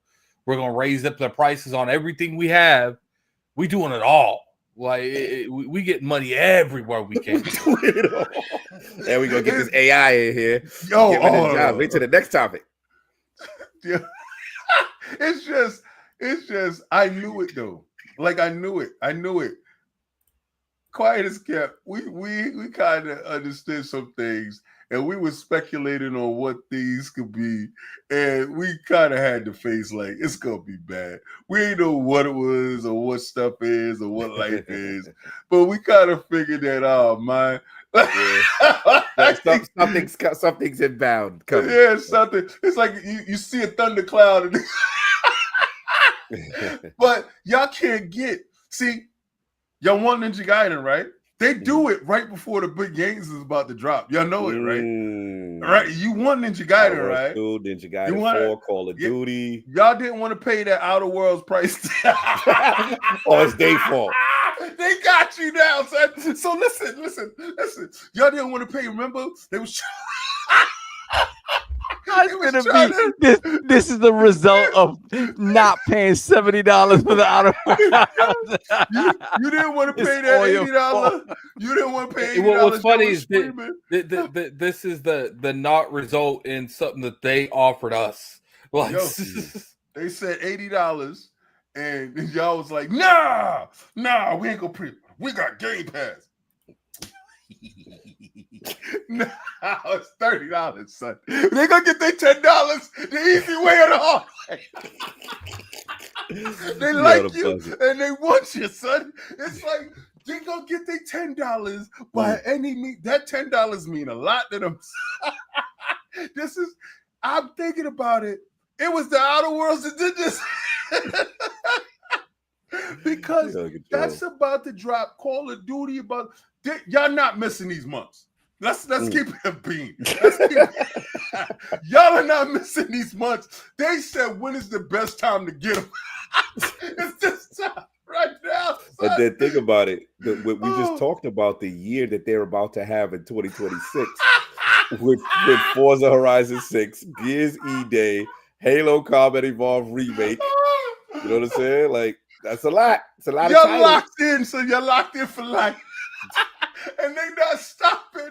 They're gonna fill out here talking about bringing back Blue Dragon. So I said, yo, it's up. It's up. Y'all, it's up. If you like games, it's up. Y'all got your ROG, right? Who got their ROG? Y'all got your ROG? Guess who got Game Pass? Y'all do. I do think that we are getting to the point where, like, the people that only buy 1, maybe 2 games a year, they'll probably just buy the Call of Duties. I'm starting to think they're getting to the point now where it's like $30 a month. They're like, I just play Call of Duty. Like, but don't the Ultimate tier comes with the Call of Duty premium package? I don't know if it comes with the premium package, but it comes with Call of Duty. It comes. Hold on. I think it comes with the premium package. I think that's what was said. And hold on, here it is. Hold on. All right, hold on. EA Play, Call of Duty, all the rewards. Hold on, Ultimate Cloud. All right, in-game benefits across top titles like Riot Games, Call of Duty, Overwatch 2, new for Essential Premium. Okay, so each plan offers unique features and rewards on all plans, including so you're going to get something with the Call of Duty. Yeah, and I hope it's not like that. I think they got to give you some what type did of premium package. include last year? So just for clarity, I don't remember. I don't know. I know it's not the Vaulted edition. I didn't play Call of Duty, so I wouldn't know. I played it, but I don't remember any additional thing with Call of Duty just because I was in Ultimate. I just remember having Call of Duty at the day of the launch. Well, I wonder if they're going to give you like some skins or something. They'll probably give you something cosmetic, something small cosmetic. Trying to get something out of it. I'm trying to get something out of all of them. I don't care what it is. I want if I'm part of what you're offering, I want in. I mean, I isn't that as a consumer we want more? So immediately when I saw the Ultimate thing, and I mean, I'm seriously now. Immediately when I saw the Ultimate, I looked at where I save money at. Like, because remember, I canceled my EA Play because they wasn't offering me something. Then they added it to Game Pass. I was like, oh, okay, that's dope. So I was winning on that front. Now remember, I canceled my my Fortnite crew membership because I was doing it for a long time in tandem with Game Pass Ultimate. So now you just gave me back the crew, and you just saved me $2, $3 on that. And now I'm gonna cancel what is the Ubisoft Plus. And which is the better service than what they're offering. No, I understand that part, right? I'm not saying that it gives me the taste of Ubisoft, without paying the full measure. You understand? I'm But pretty the sure thing that a lot is of the the only time most people use that service is for the premium for their day and date games, and they don't give access to that one. Right. Yeah, So well, if a new Ubisoft game that you want, then you're gonna have to wait like a year or hope that it comes to your classic. I really that's the part that's not really troublesome to me, right? Okay. Because the way my backlog is, regardless to what a lot of D&D, I'm having a hard time catching up with a lot of the games they drop it inside Game Pass, right? I'm still upset that I didn't get a chance to really dig inside Metaphor. It's so all of these games that they do offer and the rate that they're offering these games, as somebody that works the way that we do, it's really hard to keep up with them. So it seems like the value proposition is larger than what a normal person. If you ain't got any work and you're at home all day, maybe you're going to sit there and say that's not enough for me. But for people that do have a life, this is more than enough. This is when I got Disney Plus and they offered Hulu and they offered ESPN and all that other stuff that I was able to get with live shows and everything. So again, you raise the price, you got to offer some stuff. So they did offer stuff. I don't know if the gaming aspect to it is going to be really crazy, but tell me after Ninja Gaiden drop how y'all feel about the price. And I'll let y'all know how I feel about it, because I know in the next couple of months it's going to be insane. Yeah, I mean, here we go. I mean, this is definitely the breaking news, the hot off the presses joint. This is huge. This is a big deal. This is a big deal. I mean, for me, when I read it, the first thing I said, I was like, okay, that's 50% more on that damn Ultimate, right? So now you're going from the 20 to, to the 30, which is a big jump. Now I looked at the first two tiers and I'm like, okay, they're actually, if you're a console user, the first two, Essential and Premium, actually you coming off. You get your online multiplayer, you're getting your PC Game Pass, you're getting your cloud, right? So you no longer have that separated distinction before where you couldn't do some of these things, right? Also, with their ecosystem of this is an Xbox, if you're part of the base two tiers, oh, you could take your stuff everywhere. You're pretty much good, minus obviously day one, day one Game Pass games, right? So that part, I'm like, all right, those guys actually are eating. Now, if you're a PC Game Pass guy, right, then yeah, you're getting your day one. You did jump up in price, you know what I'm saying, for sure. There's no mitigating that. The issue comes down to $30 for Ultimate. This is going to be the big deal. This will be the nail for some people because they're going to be like, yo, I'm not paying that much if I'm not utilizing the service in the manner that y'all want me to use it. Some dudes may just buy 2 games a year, 3 games a year, right? Whatever that 360 or whatever that total number, that $30 works out per year, if you're not buying that amount, a much amount of games, that's not the deal for you. And you know what I think? That's what Xbox want. Because at the end of the day, they like, it's either you're in with the service, you're going to pay more so we could justify keeping this service alive. Because I told y'all, I thought this service was out of here. I keep telling y'all from the business update, I was shocked that Game Pass was still a core part of their messaging. I thought it was going to be bleeding money. I thought it was a situation it wasn't going to be sustainable for them. This is how they make it sustainable. By increasing the price, right? So now you increase the price. So now if you turn people off, right, and they say, yo, I'm not doing that Xbox, I'm buying the game, they're like, good. You see what I'm saying? That's ultimately what they wanted to, because the discussion during the Call of Duty Activision ABK deal, right? Remember the discussion song was, if they do this, how can they justify people paying for that service and they not getting that $70 game, that $80 retail price? So there's going to be people that's going to be like, nah, Game Pass, I'm not doing that. I'm not subscribing to nothing. And this is, if they were bleeding subscribers, this is how you do it. So again, I'm not justifying it. I'm just telling you, corporate cog, what they say. In their mind, they're going to be like, okay, we shift them back to retail. We will, what's the word? We will continue to extrapolate the existing people who are still here by charging them more. Right. And I think these were statements that kind of came up before they didn't want to do necessarily. Right. They didn't necessarily, but that's the way it is. And ultimately, I think what Addict says is true is that, like, man, this hobby is getting hard to stay in here, man. We got the 2 console price increases. Was it 2 or 3 in a year? It's hard for new people. Boy, yo. Anybody new? Who knew is paying, what is it, almost $600 for an Xbox console, $30 a month for the Game Pass just to get in the server? Like, this is not conducive to new users jumping in an ecosystem. This is, if who is here, we got you, and we're gonna keep squeezing you.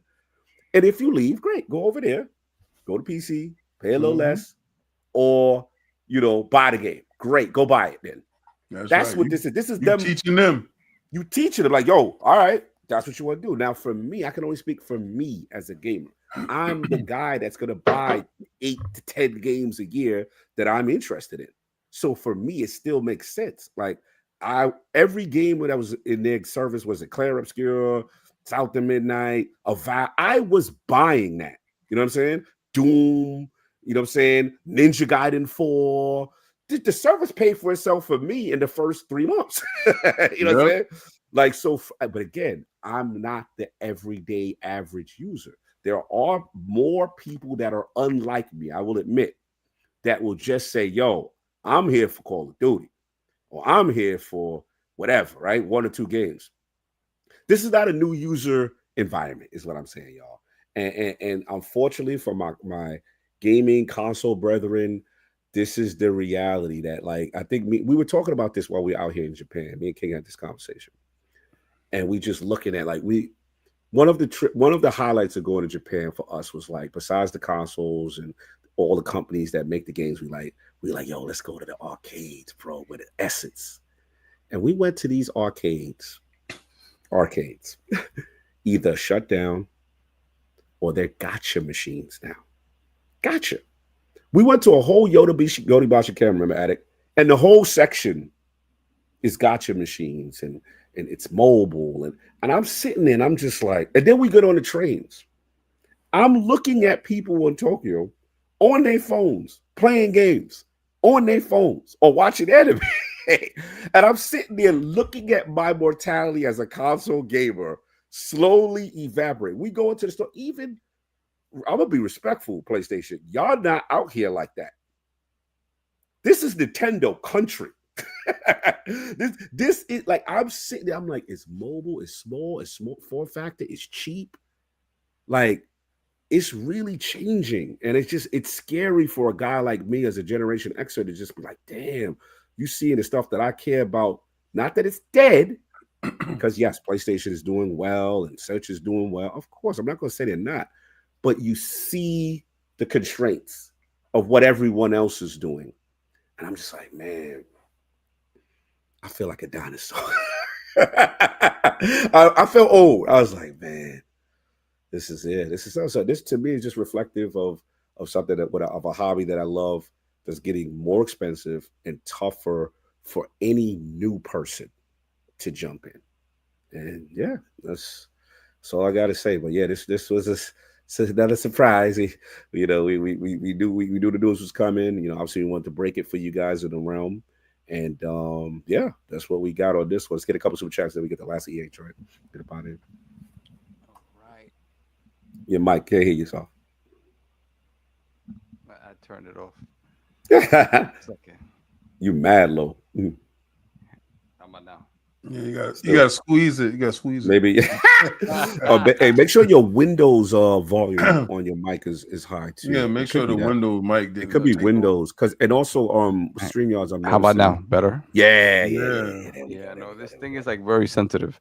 Okay. Let me see. Oh, we got a couple. Hold on. Let me roll back a little bit. Mm-hmm. Okay. Legendary Yobi, $10 super chat.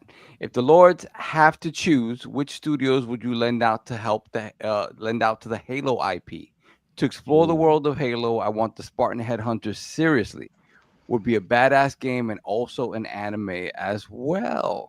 I mean, I think we've talked about like, obviously like id machine games. Yeah, mine will be machine games. For me, I would throw a random one. I want an NXL to do something, but a spin-off game. NXL. You know what I'm saying? I think them boys is nice over there. In-house. Keep it in-house. I want Coalition to make a third-person Halo game. No, I want Tony Santa Monica. This guy is stupid. Moving on. Yeah, we got Mofo T. Mofo T-Rex, $2 chat. Give me Master Cheeks with the helmet on though. So you just want the cheeks and the helmet. I'm done, son. I'm not even listening to that. Facts. Shout out to the almost 400 in here in the morning. Shout out to y'all. Midnight in Tokyo. You're 400 in here. That's what's up. Hit that like button, y'all. Let's get it.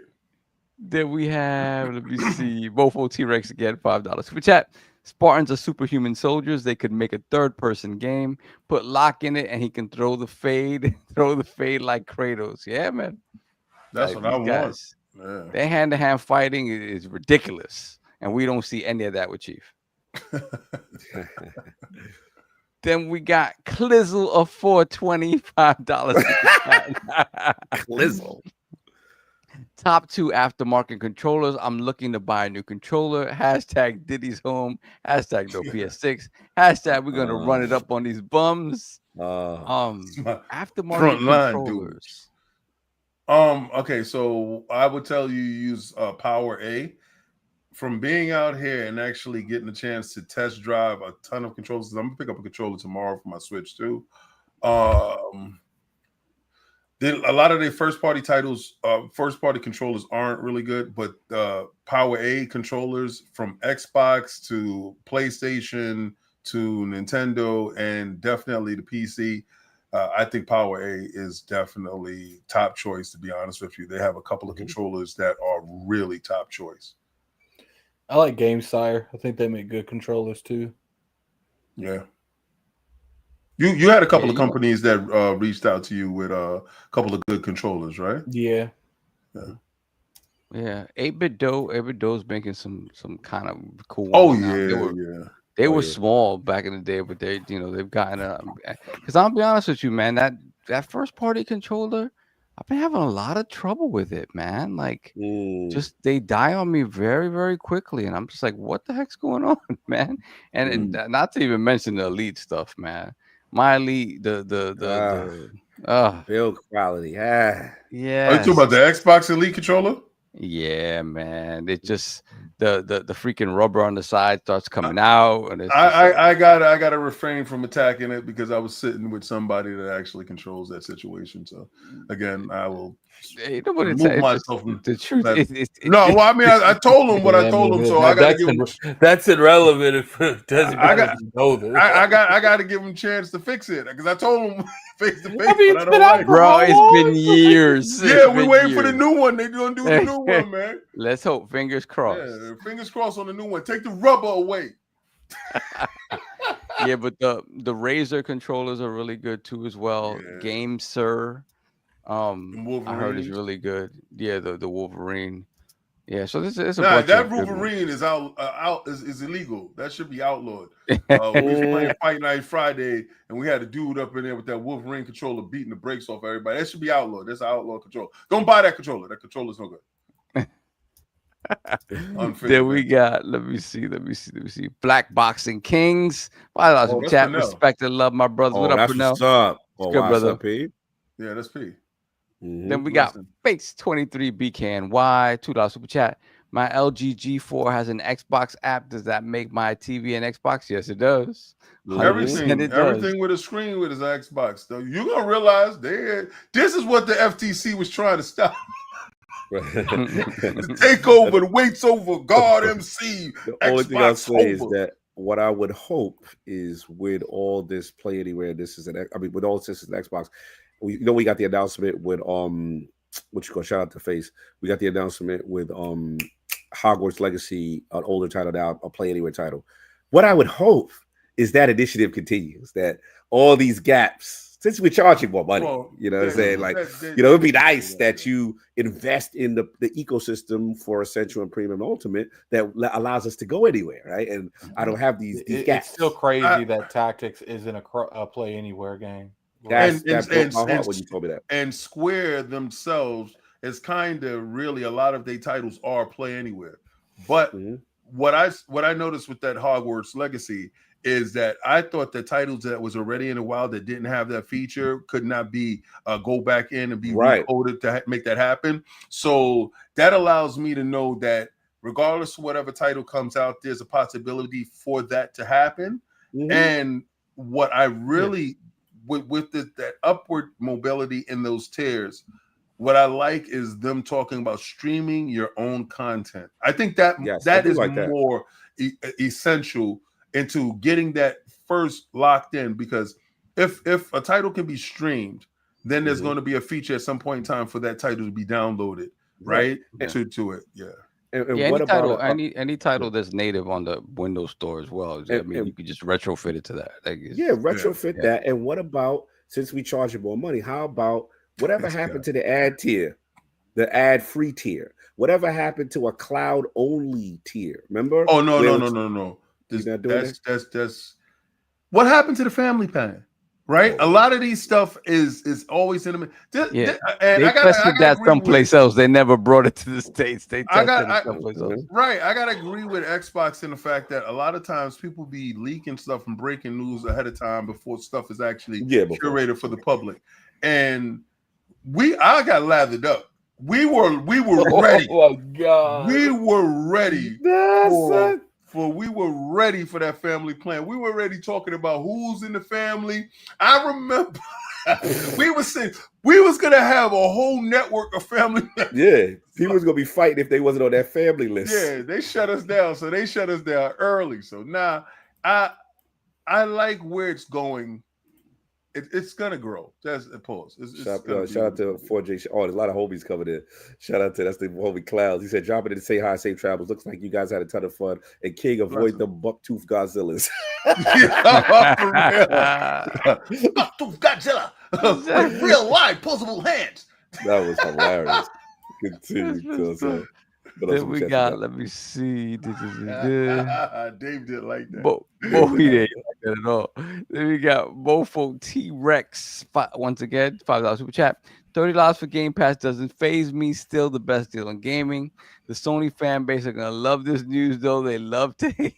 Yeah, they're gonna love it, but they still ain't got day one. They can sit back and relax. Shut up, because you know when y'all get day one, that gonna be $49.50. You know PlayStation do not play. Y'all was paying $20 and didn't have day one. Could you imagine when they say, all right, Kratos and all of them is coming over? And what I don't like what they do is with their services, they put stuff in that's first party and they take it out. Leave it in there. Leave it in there. Don't pause. Do not give me something and just be like, nah, I'm gonna take it out of there, and then act like it's a wonderful day when you bring it back. A wonderful day. Yeah, they took the Last of Us 2 out and they brought it back and it was like Last of Us 2 day. And it's like, what? These companies is wild, son. Then we have a very pause-worthy name. One Pump Man. I like that dude. That name is dope, son. One Pump Man. So they're increasing prices and adding value instead of removing value and increasing prices like other companies are doing. Cool. I mean, this same company is definitely increasing prices and not adding value to a certain piece of hardware. So yeah, we got Jax82 $5 super chat. Crazy thought. What if they get rid of stacking Game Pass? That we talked about. That. Run out now. You better get that CD keys up now. Nah, CD keys is a wrap. I went and looked. Everything's sold out. Word? The only thing that's not sold out is a $16 a month ultimate, but it's not stackable. So you can buy it one at a time, and none of it's stackable. But you can go to the store to get the physical cards. You can, yes. You better get it before they go. I'm right in Japan right now, and I was in the store and they have a whole bunch. I'm gonna go get that That's where my money going tomorrow. Excuse me. Then we got Bofo T-Rex again, $5 super chat. Games are $70. Buying 5 games in 1 year is $350 a year of Game Pass. $30 a month is $360. So still the best deal. Yo. Yeah, because again, if you buy those games, you buy more than what 3-4 games a year, then it's still gonna be good for you. But again, for new guys, not so much. It's not up. so much. It's up for you, new guys. Yeah. Jax82 once again, $5 super chat. Microsoft Rewards also changed. No more auto renew Game Pass with your points. You have to buy Xbox gift card to buy Game Pass. Yeah, some people, like King was saying, like just have it on auto renew. As soon as you get to a certain amount, it just tacks on another month of Game Pass, and you just keep stacking. Not anymore. They don't want that. Shut you down. Then we have the Liz 22, $5 super chat. Where is my Comcast 1-800 number for Xbox? I need to speak to a customer representative and haggle my way into a new 2-year contract. That's one thing they do not do. They don't. They ain't no playing with that. Then we have Bounty, member for 50 months, Lord Bronze. Wagwan, enough respect to the ILP. In another country, still big up the community. Shit on fire. Buck. Keep up the good work. Keep up the good walk. Shut up, Bounty. Dylan P, $5 super chat. Just wanted to shout y'all out. Me and my boys are also out here in Tokyo and saw y'all sometimes in the streets in the streets while in our Uber. Wow, okay. Oh wow. That's what's Shout up. out. Yeah, they saw me. They was like, it's a big black dude. That's King. That's King. Oh, look, it's Attic. Yes, K. Yo, you saw that one lady that came on the train and was like, oh wow. Yeah, y'all big in Tokyo. Yo, she watched me the whole ride. Oh wow. Yeah.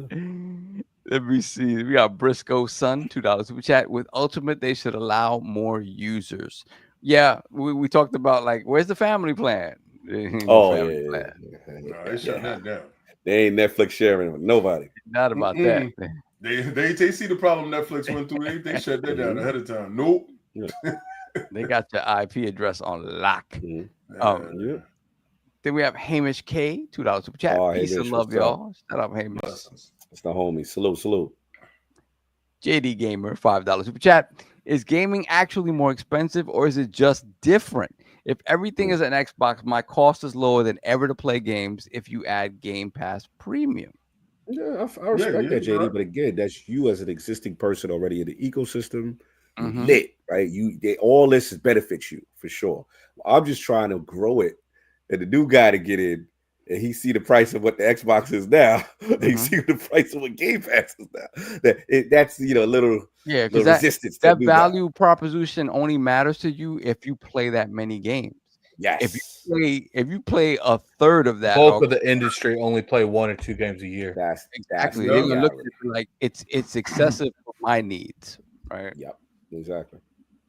Then we got Hollywood Rules, $5 super chat. Lord, sup, boys? Hope you guys are well. Just got back from Aruba with the lady. Missed your thoughts on Game Pass pricing. Yeah, we just said it. We just said it. Yeah, I don't know. No, he probably just joined in. Yeah. So give him listen. Now that's the whole video. That's Hollywood Rules. Yeah, that's my guy. Yeah, okay, yeah. We just pretty much we went over it. Which is kind of like, hey, for the smaller tiers, they get more value, obviously, with the PC Game Pass, the cloud stuff. Yes, they added a lot more to Ultimate, the Fortnite crew, the Ubisoft, not the full plus, but the classic thing, and obviously the cloud streaming fidelity. But it's a 50% price increase. And our main thing was just like, hey, for existing guys that buy games, you're good. But if you're out of the ecosystem, and like I said, you got to pay the price of a new Xbox console and a higher Game Pass Ultimate, that may deter people and just say, hey, I'll just buy the games, and that's it. Yeah. We got Hollywood Rules again, $5 super chat. I see you guys showing plenty of Sega and plenty of Nintendo. Has Sony completely abandoned Japan, and what's the vibe towards U.S. tourists? Yeah, well, Cog mentioned that, like, the places that we've been to in terms of like PlayStation stuff, it's not like it's not crazy like that, man. Everything is really Nintendo. Xbox, we know it's like half of a shelf. Damn, son. They the elf. They the elf on the shelf. So they literally the elf. Xbox is One elf on the shelf. shelf. One elf on the shelf. Son. Yeah, PlayStation stuff's here, but again, PlayStation 5 consoles really expensive here. Again, it kind of goes against the sensibilities of a lot of people who game here, where it's like, hey, phone or a Nintendo, something portable. So nobody want that big ridiculous box. Yeah. This place is small. So apparently they have a. Why are you in the video? Yeah, he got to go to the club. They got a video. Oh, what's this video going on? Hold on. Yeah, he's right. They dropped a video about Game Pass gives you more. You want.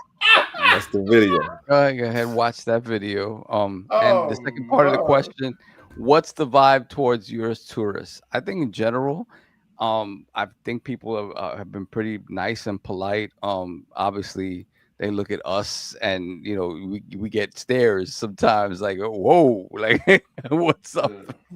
But I think for the most part, people are polite. Nobody's been rude. Right. Safe today was a little funny. Like, Cog sat down on the train and AJ and Addict sat down. No, and Cog sat down, and then I stood like in front of Cog, and the woman that was sitting next to Cog looked up at me, and she just bounced from the seat she was in. She bounced. Yeah, it was kind of crazy. If you want, we can live react to it. Yeah. Let's see it. Let's see it. Oh, are we live react? Oh, you got the bar. Oh, nice. Can you guys hear your feedback? Yeah. And now you have even. Okay. When you guys are ready. Let's do it. Ready. Let it rock. Let it play. Hey, everyone. Xbox Game Pass is getting an upgrade. We've listened to your feedback, and now you have even more freedom to choose how you play the games you want. Here's a look at what's new and what's changing. We got a beat. First off, you might have noticed some changes to the plan names. Xbox Game Pass Core is now Xbox Game Pass Essential. Xbox Game Pass Standard is now Xbox Game Pass Premium. And Xbox Game Pass Ultimate is still Xbox Game Pass Ultimate. We explored other names, but they didn't work out. Of course, a lot more is changing than just the names. We've expanded all Xbox Game Pass plans to give you more games and more ways to play and more rewards than ever. Let's look at the upgrades to the plans one by one. First up, Essential, formerly known as Core. This plan is expanding to give you more ways to play, including PC and cloud gaming. Previously, Core was primarily for console, but Essential now lets you play games on Xbox console, PC, and cloud. That means you have the freedom to stream and play on any supported device. And with cloud gaming, that includes a lot of devices. We're also expanding the game library so you get access to over 50 games. And of course, you still get online multiplayer, so you can keep playing with your squad. Another upgrade is that Essential now includes in-game benefits for some of the biggest games, like League of Legends, Call of Duty Warzone, and Overwatch 2. And with Essential, you can earn up to 25,000 rewards points a year just by playing the games you love. You can redeem your points for Xbox gift cards to get new games, add-ons, and more. So if you've got your eye on some DLC, you can spend points to bring home the bundle. Next up, Premium, formerly known as Standard. While Standard was built with what? No, I was just saying, hey guys, Hollywood rules, baby. Console players in mind, Premium was built with everyone in mind. So we're giving you more ways to play with this one too, with games on Xbox console, PC, and cloud. You heard that right. PC and cloud are coming to Premium. With Premium, you get access to over 200 games. So she didn't say, does that mean that Premium, that cloud and stuff's not coming to the standard one? Because I feel like they would. Why did they say it in this video? No, she said it. She said it. She had the 3 little logos for the first one, for Essential. And when a new game is published by Xbox, it'll be added to the Premium library within 1 year of launch. Premium also now offers the same in-game benefits for some of the biggest games. So you can instantly unlock characters, cosmetics, and more. Looking good. With Premium, you can play and earn up to 50,000 rewards points a year. Plus, you get access to exclusive quests And you get twice the points when you buy games and add-ons, so you'll have even more ways to earn rewards. Finally, let's take a look at Ultimate. The best thing about Ultimate is that you can play new games on day one. That includes games like Call of Duty Black Ops 7, The Outer Worlds 2, and High on Life 2. But now, the best is getting even better. Ultimate subscribers will get access to over 75 day one games a year. We're also adding 2 new partner subscriptions. With Ultimate, you'll now have access to Ubisoft Plus Classics in addition to EA Play. And Fortnite Crew will be added in November. In total, Ultimate gives you access to over 400 games playable on Xbox console, PC, and cloud. And when you stream games with cloud gaming, Ultimate gives you our best quality with the shortest wait times. To round out the package, you get the same in-game benefits you're used to. And with Ultimate, you can play and earn up to 100,000 rewards points a year. That's 4 times the points you get with Essential. So now you know what's new with Xbox Game Pass Essential, Premium, and Ultimate. All 3 plans are designed to give you more value, more rewards, and more ways to play than ever before. And however you like to play, Xbox Game Pass has a plan that's right for you. Because this is how we play now. There was no mention of money. There was no mention of that Ultimate. They said, look at the fine print. Yeah, read the fine print and dance to the beat. And then they say like you earn more points than ever, but they fail to tell you those points are they're worth less than ever. So you get 100,000 points that only worth $100. Yo, what's funny is they put big numbers there to distract you. So 25,000, 50,000, 100,000. That was smooth. That was smooth. They had a nice beat, very aesthetic looking. You know, devil is in the details. And I was like, are they gonna say this? Is she gonna get to this price? No, they didn't even say that. Did they say the price to anything? No, they wouldn't do that. The wire post had the price. Well, the reason why you can't put the price there because that video is streamed and put all across the world. So certain locations have different prices. Yeah. So what they do is they do like PlayStation and Nintendo when they do a direct or do a state of play. When those games is also coming to Xbox, you just got to find out about it later. Yeah. Find the price on your own. We don't need to tell you that. we don't need to bust that bubble, son. You like the music? You like Shorty telling you what's happening? You like the pretty colors? The beat was giving me life, though. I ain't gonna front. I ain't gonna hold you. They had pleasing on the eyes. They had music. They had the shelf in the back, like Phil's shelf. So you was looking at stuff, trying to figure stuff out. Yo, and the UI, the graphical fonts was lit. This is probably one of their best set them up commercials going. They backdoored you. You didn't know you just got backdoored, son. It's good to see what you're doing. Yeah. And by the way, those who are in there for this Game Pass talk only, do not leave. We got something fire for y'all. We gonna premiere after the show. Yeah. Ooh, wait. We got the homie Gaming Forte, $5. Oh, that's my God. That's our guy. Miss you guys. Also, did Addict find his forever lady out there? Appreciate all the content. No comment. What happens in Shinjuku stays in Shinjuku. I hear what's going down in Shibuya. Shibuya. Very interesting. Very interesting area. Especially when the lights go out. Shout out to next topic. Next topic. Hollywood Rules, $2 super chat. LOL classic. Hey guys, video. Yeah. Facts. Hey guys. Thanks. Then we got Jax82, $5 super chat. I blame King for this price increase. He approved it. You can tell how excited he is for this to go down. Like he got a bag for it. Like he gets a quarter off of every subscription. If that's the case, let it happen, baby. I would want like $1 or $2. Then we got Gaming Forte. Forte once again, $5 super chat. That video was an advertisement to why you should pay more money. What an upgrade. Shaking my head. Facts. Then we got just Spartan $5 super chat, bruh. I'm out at this point, but it was fun while it lasted. Backlog gonna start getting some love. There you go. There you go. There you go. Got plenty of games in the backlog to play. Yeah, and let's shout out the fact that they took the naming right from the PlayStation Plus, and they just Are you serious? Yeah, Those are PlayStation Essential and Premium are If you look at it, this is why I told you. These dudes are doing something more strategic with each other and showing some form of unity in the sense that now they tiers sound the same, right? It's like, all right, so PlayStation Plus is like the premium, or I don't know what the top tier is called, but it's what is it? It's called Premium. Premium is the top tier. Yeah. All right, so they have a premium and they have an essential, right? And Xbox also has extra, and Xbox has Ultimate, Essential, and a Premium.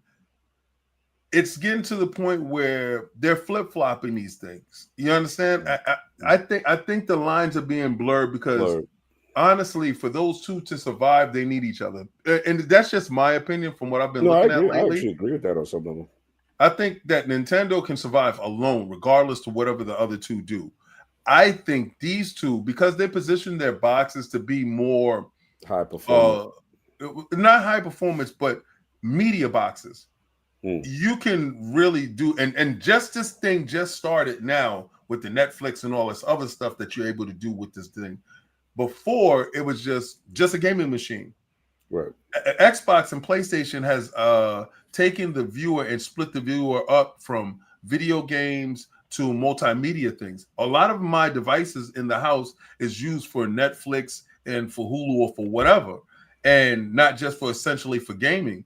So I think you lose that engagement factor from that, and they use the data to see exactly how you game. Whereas Nintendo, if you're getting a Nintendo Switch, you know exactly that you're playing video games. A lot of times we buy these devices based off of what we watch in our leisure. So again, and I think that deteriorates the viewing on these consoles. And I think essentially these two companies need each other going forward, because if you have 24% of all gamers 24% of the industry not growing, and we're losing that, I honestly don't think that they're going to be able to survive in the way that they're doing stuff. That's why they're changing. So I feel you. Any other super chats, sir? Let me see. Anything come through? Y'all showing love with this random ILP. You guys are up early. Not early. It's almost noon. Yeah, I think we should. For us, it's how much fun in the morning. Yeah. Addict want to eat and disappear, son. You know how he goes. We already got the information now. Let's go. And he's like clock. Clock. He's pokeyed out. He's pokeyed out. He went to the. Oh yeah, he got his game. He had his game go around. Yeah, they poked his mind. Pokemon. Well, it's also almost 1 a.m. Yeah. So. That part. Look at the they went to that Pokemon cafe. They tired. Well, you stayed here all day. Listen, when you slept for 2 days, nobody bothered you, right? It wasn't 2 days. I missed like 5 hours with you guys. You act that was 2 days. Yo, you missed a day and a half, bro. A day and a half. So now we at least we up half a day. Okay. Nah, but the other day before that, your check engine light hit, so you lost. Anyway, what else super chats? That's it. Caught up. Oh, we good? Yeah, we're good. Caught up? Oh, okay. My bad. I hear you. All right, this is a quick one. EA. Big news going down, man. Buyouts and all that. It's official. This is according to Jason Schreier on Blue Sky. EA is going private. The leveraged buyout will be financed by a staggering $20 billion of debt, which likely means some aggressive cost cutting is ahead for EA in the coming months and years. He's got the article in Business Wire, which I'll read in a minute, but then he also goes on to say, a lot of people are understandably focused on the Saudi Arabia and Kushner part of this, but the far bigger immediate impact will come from the new private EA being on the hook for $20 billion in debt. That could mean mass layoffs, more aggressive monetization, and other big cost-cutting measures. He said some important context I think people are missing is that Saudi Arabia already owns 10% of Electronic Arts. It's the company's third largest institutional shareholder. So as far as the article itself, EA has announced on Shout the Business Wire the agreement to be acquired by PIF. Remember Piff?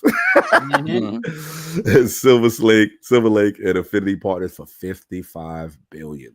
Accelerates EA's strategic vision to advance the future of entertainment. Stakeholders to receive $210 per share in cash, representing 25% premium to unaffected share price. Transaction represents the largest all-cash sponsor. Cash. Take private investment in history. This Business Wire is long. I am not reading all of this. I can link you guys. It is damn long, but I just wanted to give you the basic summary of it. So Lord Addict, man. EA, private. How are we feeling? I don't know how to feel, to be honest with you. You know, I do feel like companies being public is one of the biggest issues in the industry because they're constantly pushing for quarterly profits and stuff. But, you know, when it comes to taking a company private, it depends on who buys it.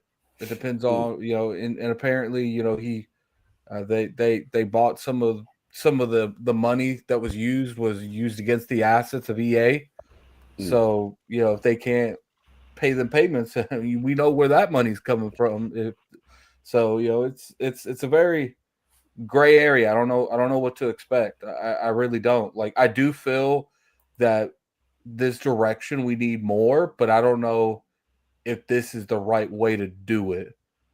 But I guess we're just gonna have to see, because like clearly there needs to be drastic changes in the industry. There's just no way around it. There needs to be. I just don't know if this is it. We'll have to. I need to see a couple years of them under their belt if this was the right move or not. Because right now I feel like there's not enough info to know exactly what's going to happen. But I do know what was happening before they bought it was bad too. So I don't know. We'll have to see. No doubt. Lord Soft. You know what? I get mixed up. Soft in that corner. It feels weird to me. It feels like he's the person supposed to go last. That's what be throwing me off. Anyway. It's funny that you're pointing in that corner right there, where to me, he's like below. Oh, where is the orientation? Yeah, it's the StreamYards. I'm just got to get used to it. Anyway, Lord Soft, what do you feel, man? A big private buyout? What's going on? Addict is just playing. Look at he got too much power. He's the guy that you can't let him have power. He's master controller with him. Forget it. Yeah, man, this is huge. This is huge. And the thing is, this has been speculated for a long time at this point. This is really, you know, we've been talking about EA possibly getting bought for a minute, because at the end of the day, everybody's got a price. Everybody got a price for the $1 million man. It's just a matter of like nobody's unbuyable until the right price comes up. And then, wait a minute. Yeah, so I think, you know, taking it out of the public realm, right, allows them perhaps to see, in an ideal world, it would allow them to focus more on the art and this, that, and the other.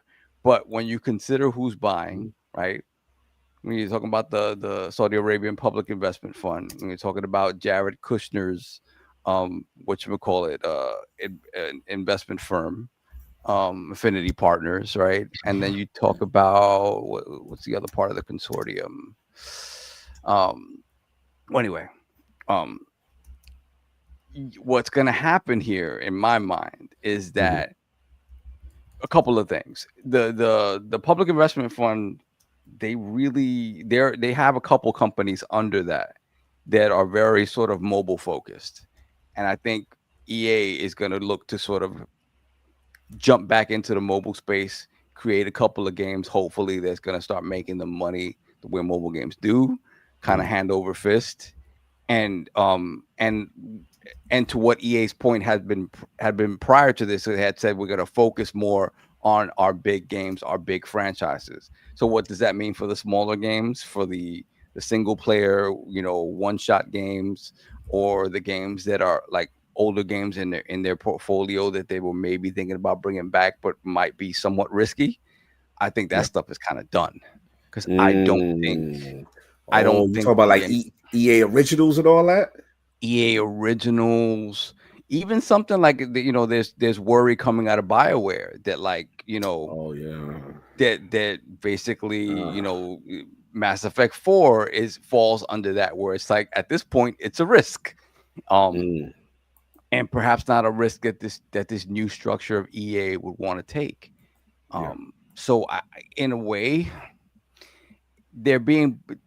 them going private doesn't seem like it's going to change much in terms of what EA has been talking about recently as their direction.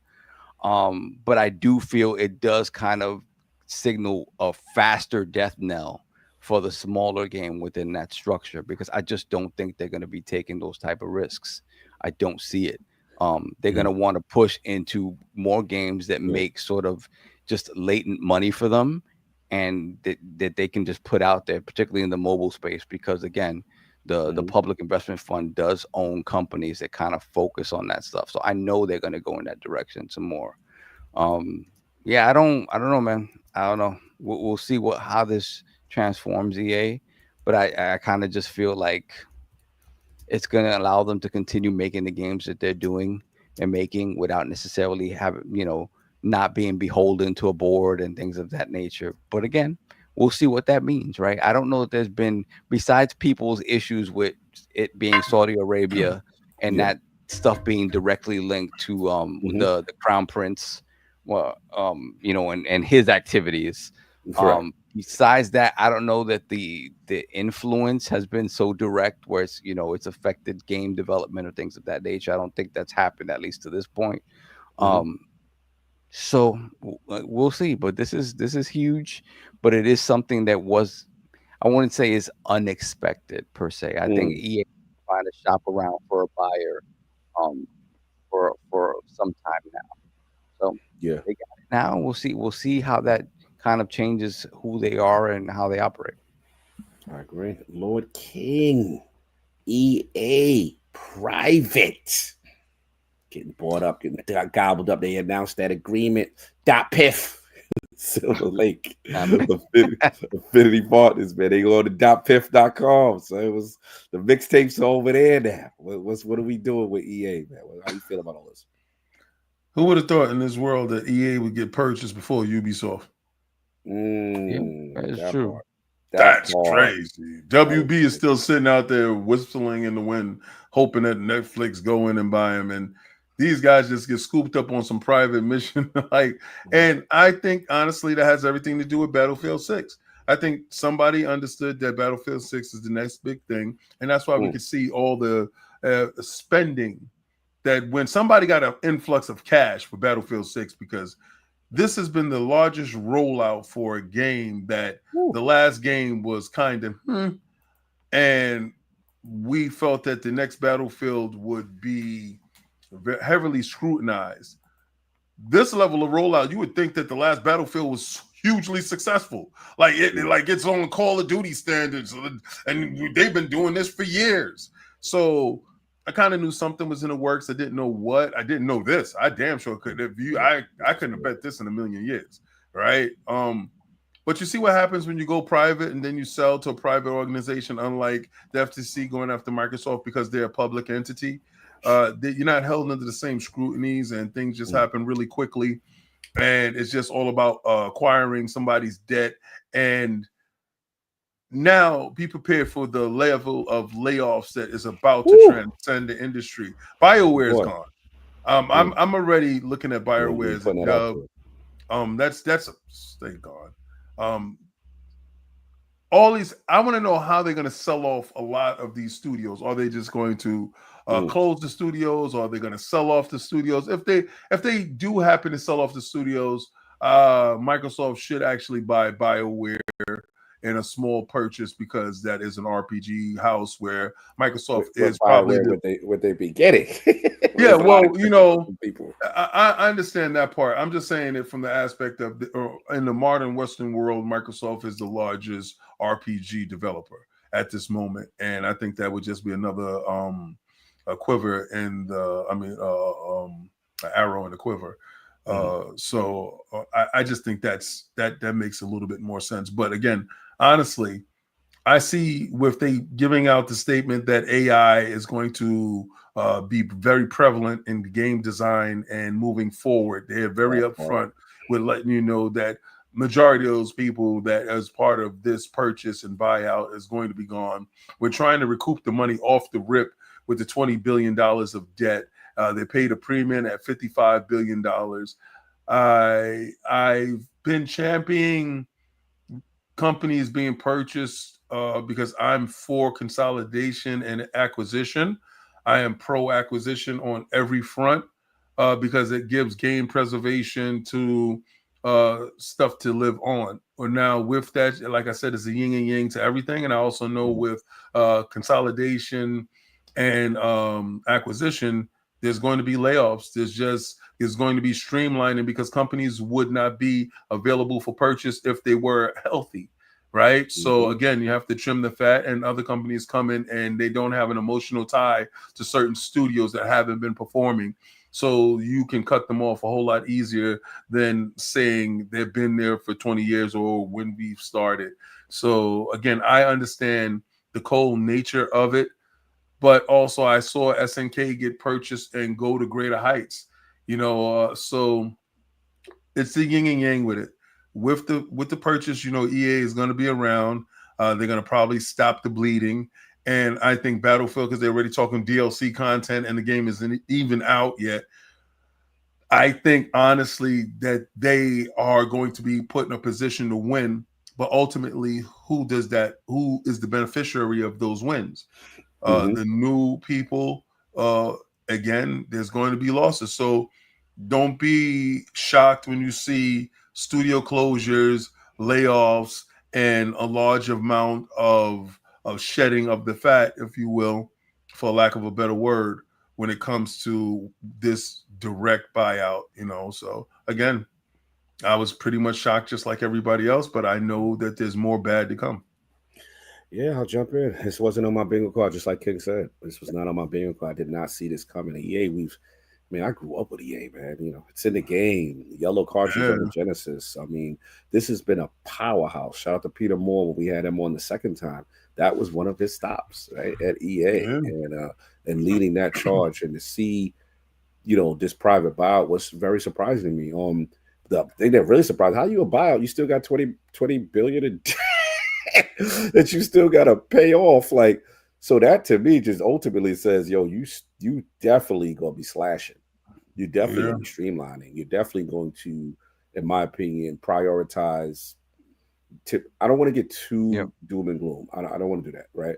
But to me, you're going to prioritize what are the heavy hitters, and I look at FIFA, Madden, Battlefield. Those got to be core pillars. You going to want to push that to the forefront. And as a person who over the years, I know EA gets a bad rap, but I felt over the years, when you got the Joseph Ferrises and you know what I mean? Like the EA. Yeah, his game's a rap. Oh, don't even get me started. He's most likely going to go to another publisher.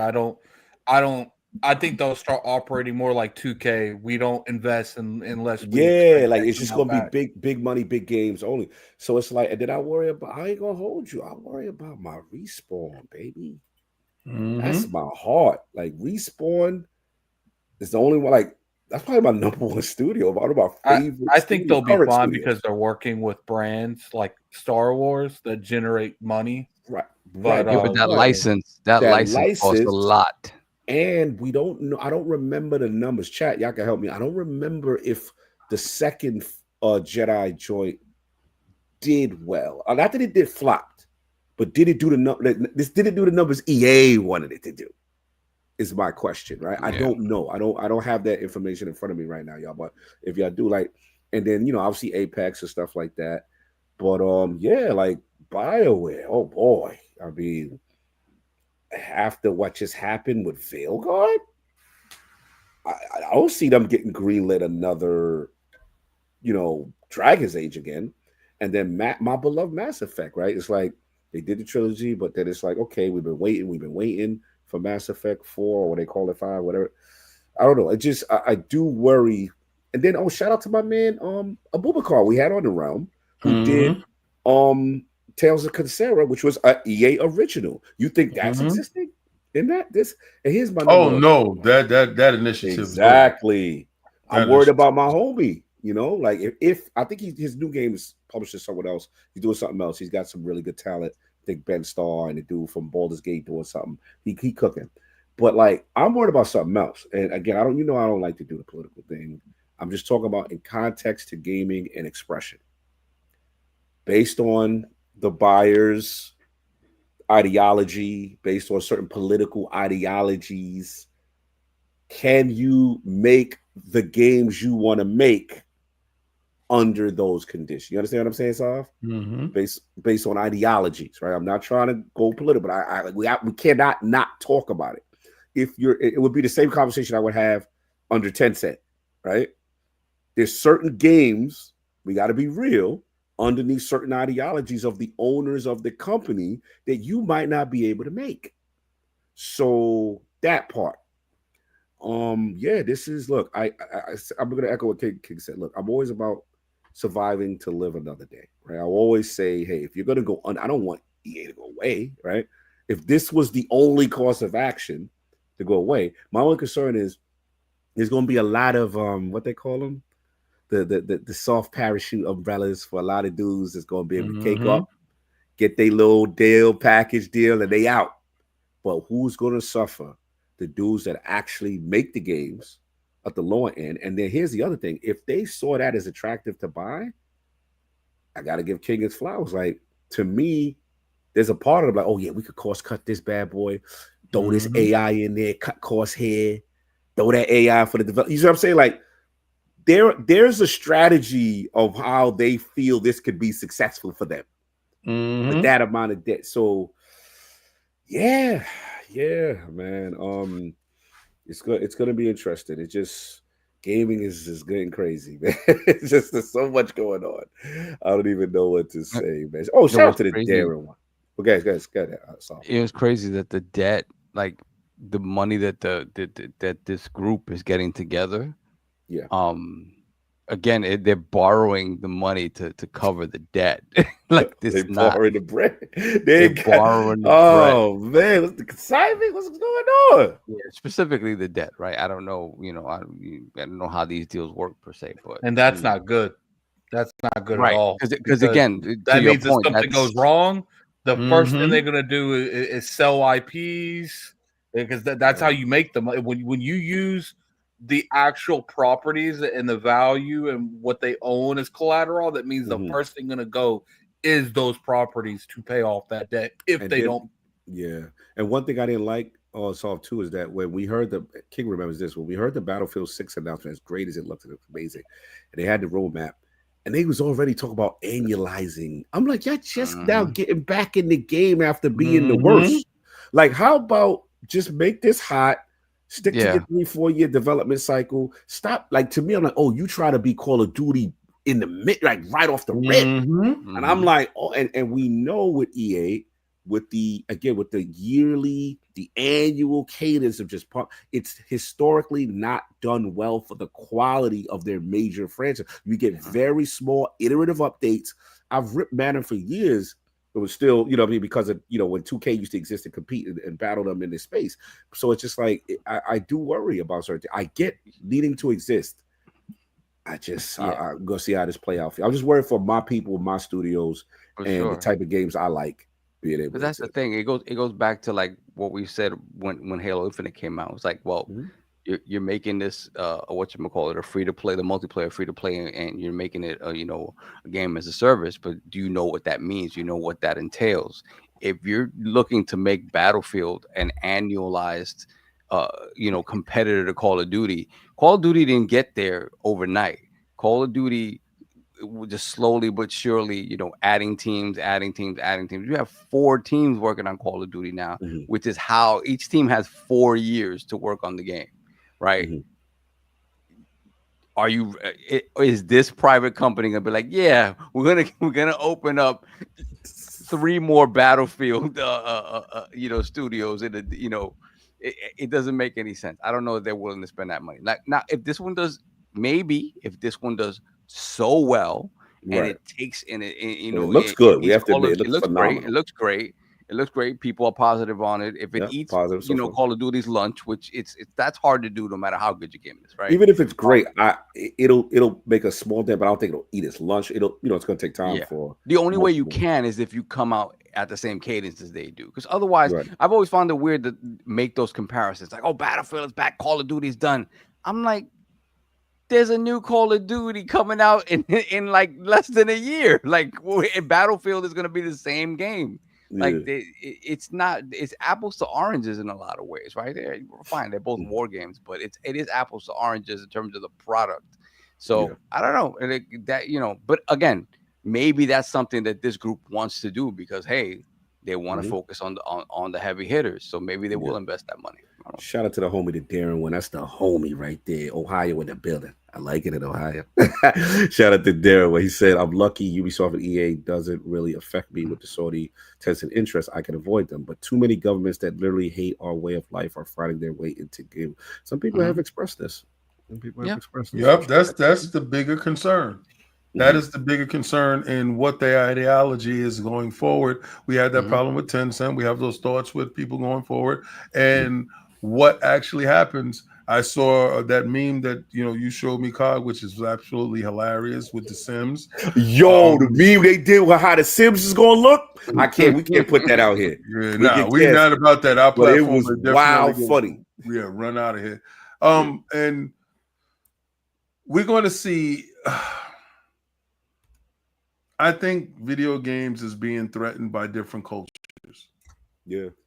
And again, well, that's a different beast within itself. That's something that's totally different that we can't escape. I've learned that already. Without AI, we wouldn't have been able to walk around and get around in Japan. All right. So I found myself asking for those Google lenses so I can read Japanese. You know, embrace your Skynet. Okay, I see. It's you're at a point right now where we are in Android with the devices that we do have on us. But this is a scary proposition because it's the proposition of the unknown.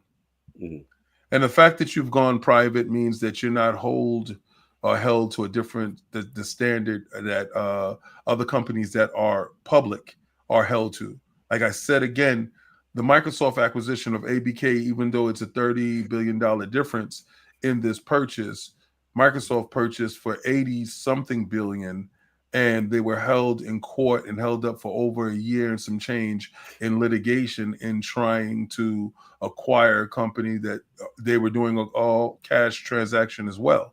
They went private and made an all-cash transaction, and it's pretty much status quo.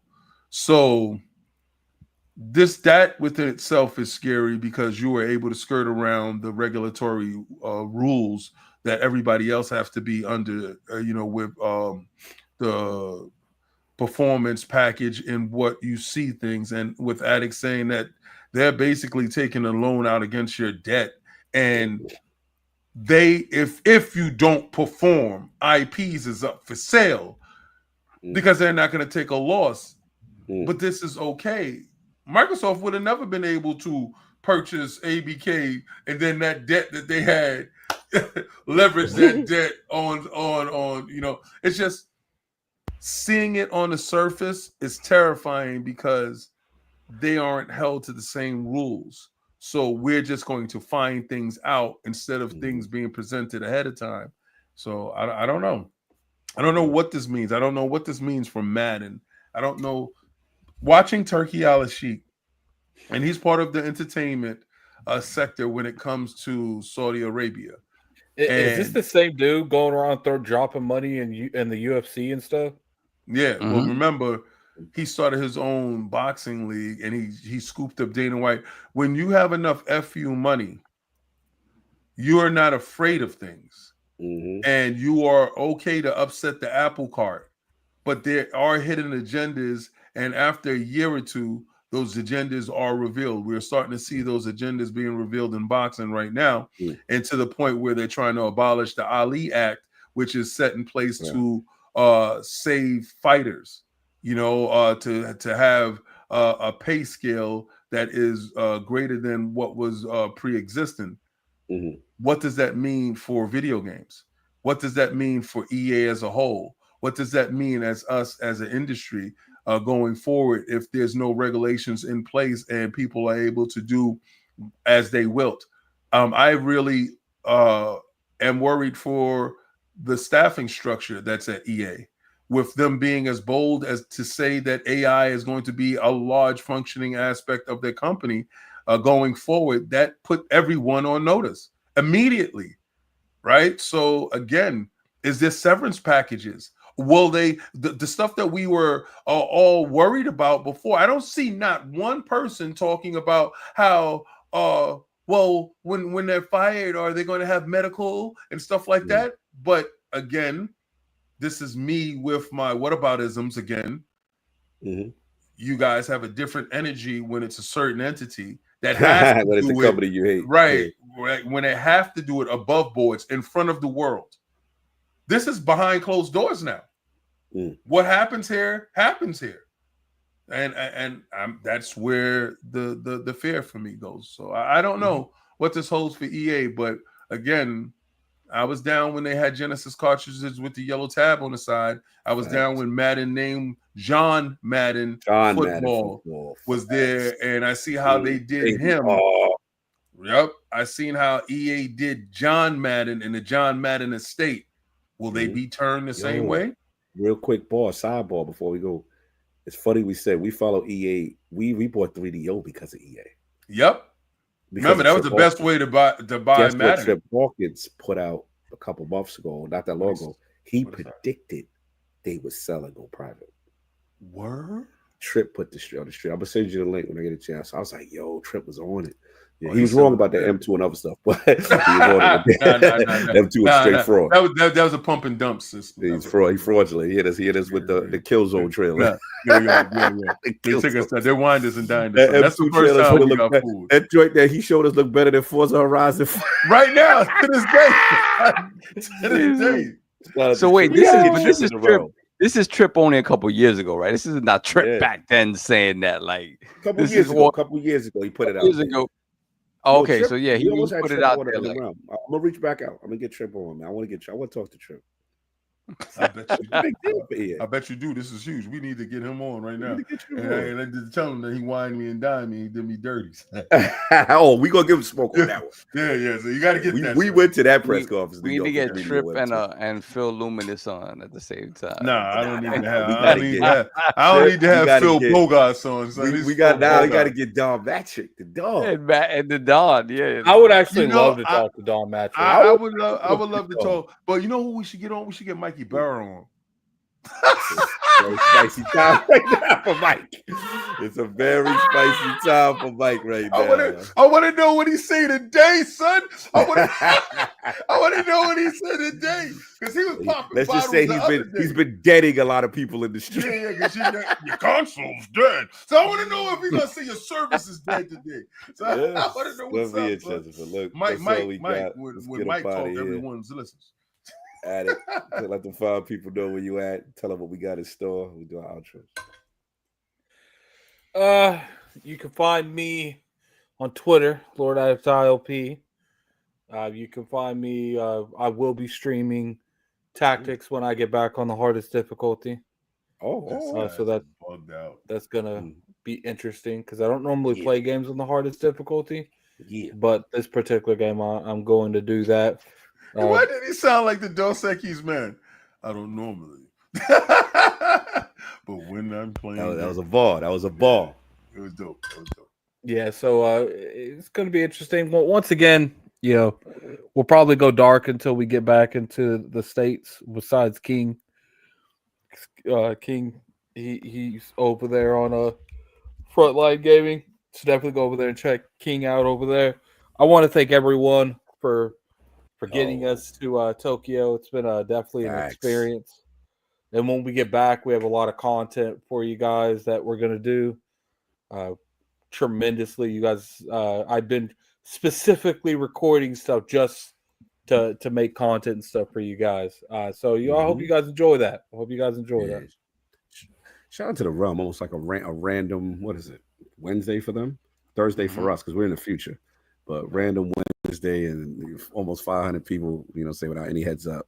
That's love. Salute. You know what I mean? So, Lord Sov, where can the people find you? What you got going on, sir? Nothing. Nothing. Gonna try to get some sleep and see what we can figure out the last 2 days that we're here. See a little more of Tokyo. Yeah, you really need like a month to come over here and really try to see stuff and really you didn't even get to go to the countryside like we thought. To the countryside like we wanted to. Yeah, so soccer and all that. Yeah, we'll see what more we can explore. Mm-hmm. The Tory, gates that King saw was lit. You and saw, y'all saw that together, right? Yeah, we went to the Monkey Capital. Well, there's some Tory gates. It's like hundreds of them that we didn't see yet. So that's further out. So it just makes for a second trip at some point. Yes, sir. Yeah, next year. I've been playing Hades too. Ow! I'm doing that. So yeah. Oh, you fun Switch? Times. No. On PC. This guy. Yeah. No Switch version. I don't know what the frame rate is on that one. I've been playing on my Steam Deck. It's been a rock solid. Yeah, you go. I've been doing that for some change. Y'all just catching up to the party. Anyway, that's it. Oh yeah, we got a couple of super chats though. Oh whoa. Yeah. Michael Mooney, £5 super chat. Public Investment Fund is also a shareholder in Nintendo, Take-Two, Square, and Capcom. Yes, they much like Tencent, they got their tentacles into everything. Yeah. Oh, I missed one. Hold on. Oh, before Michael Mooney, we got Mofo T-Rex, $10 super chat. Halloween costume episode. Addict the Sweet Tooth. Sob is Bad Bunny. King is anything PlayStation. Forte Yoshi's girlfriend Birdo. And Cog as Captain Underpants because of his Depends story. This needs to happen. It's messy. This guy's messy, right? He tried to get the next road. He tried to get the road to Germany popping. Yeah, the road to Cologne, baby. Let's go. Let's get it started. Mm-hmm. Then we got B. Lou, member for 49 months with bronze. Lords, my brethren. I think we're looking at this a little wrong. We don't pay for Netflix based on how many movies we would watch if we didn't have it. Yes, but Netflix is, a Netflix movie doesn't cost $300 million to make or whatever. It's fundamentally different. Netflix is fundamentally just more throwaway, and that's what happens with, TV content, even movie content. It's just, again, this stuff comes out at a much more frequent pace than gaming. It's a lot different. It's a lot different. Yeah, no, not necessarily 1-to-1 like that, but 1-to-1. Yeah. Shout out to Belo. And then we have, let's put the crest in the chat for Lord Bronze, the Black Kaiju. Shout out to the Black Kaiju. Slow. And that's it. We're caught up. Yeah. No doubt. Lord King, where can people find you? What you got going on in Tokyo, man? Right now, I got some pizza showing up with the Uber Eats. I got part of the Uber Eats special right now, so I'm part of the membership. I did not. Nah, they got this the Japanese joint with the remember the pizza that we had. Remember the Japanese pizza we had? Those? What type of pizza you ordered? Me, I don't eat the meat, so I have the cheese. I have the feta cheese one. I have the one with the spinach. I got three of them. Come slide through. Kid ain't eating nothing today. Come slide through. You know what I'm saying? Like that's your fault. You the one that want to fake fast. You want to fake fast and then scarf and then be like, y'all eat too much. Y'all eat too much. Listen. I'm not mad at y'all. Do you mind your business? You ate your food today, right? You was good. You had your Pokemon with you, right? I'm gonna go knock on your door and eat some of you for your food. Yeah, word. I ain't gonna pause. No, my door's locked, son. My door's locked. We all gonna pull up in front of us. No, it wasn't nobody pulling up when y'all was having. Hey, you happy? Hey, man. Out. Hey, man. Pull up. King, they didn't ask for my ID when I went downstairs and asked for another key. Hey, you happy? And you know it. Clap your hand. Yo, you know how y'all do. Darryl, we in the same location, just in different rooms. Yeah, we now got, we on the same we got a floor. minute and 41 seconds. We're on the same floor. For the day. So I just want to tell y'all, you know, hit up Xbox Frontline News. I was gonna go live after this, but I got the pizza coming, so I ain't doing that. I see y'all tomorrow. We're gonna talk about that again tomorrow. But again, I'm gonna wake up early and see, and hopefully my Yankees pull a game out. Yeah. It's too early in the morning for me.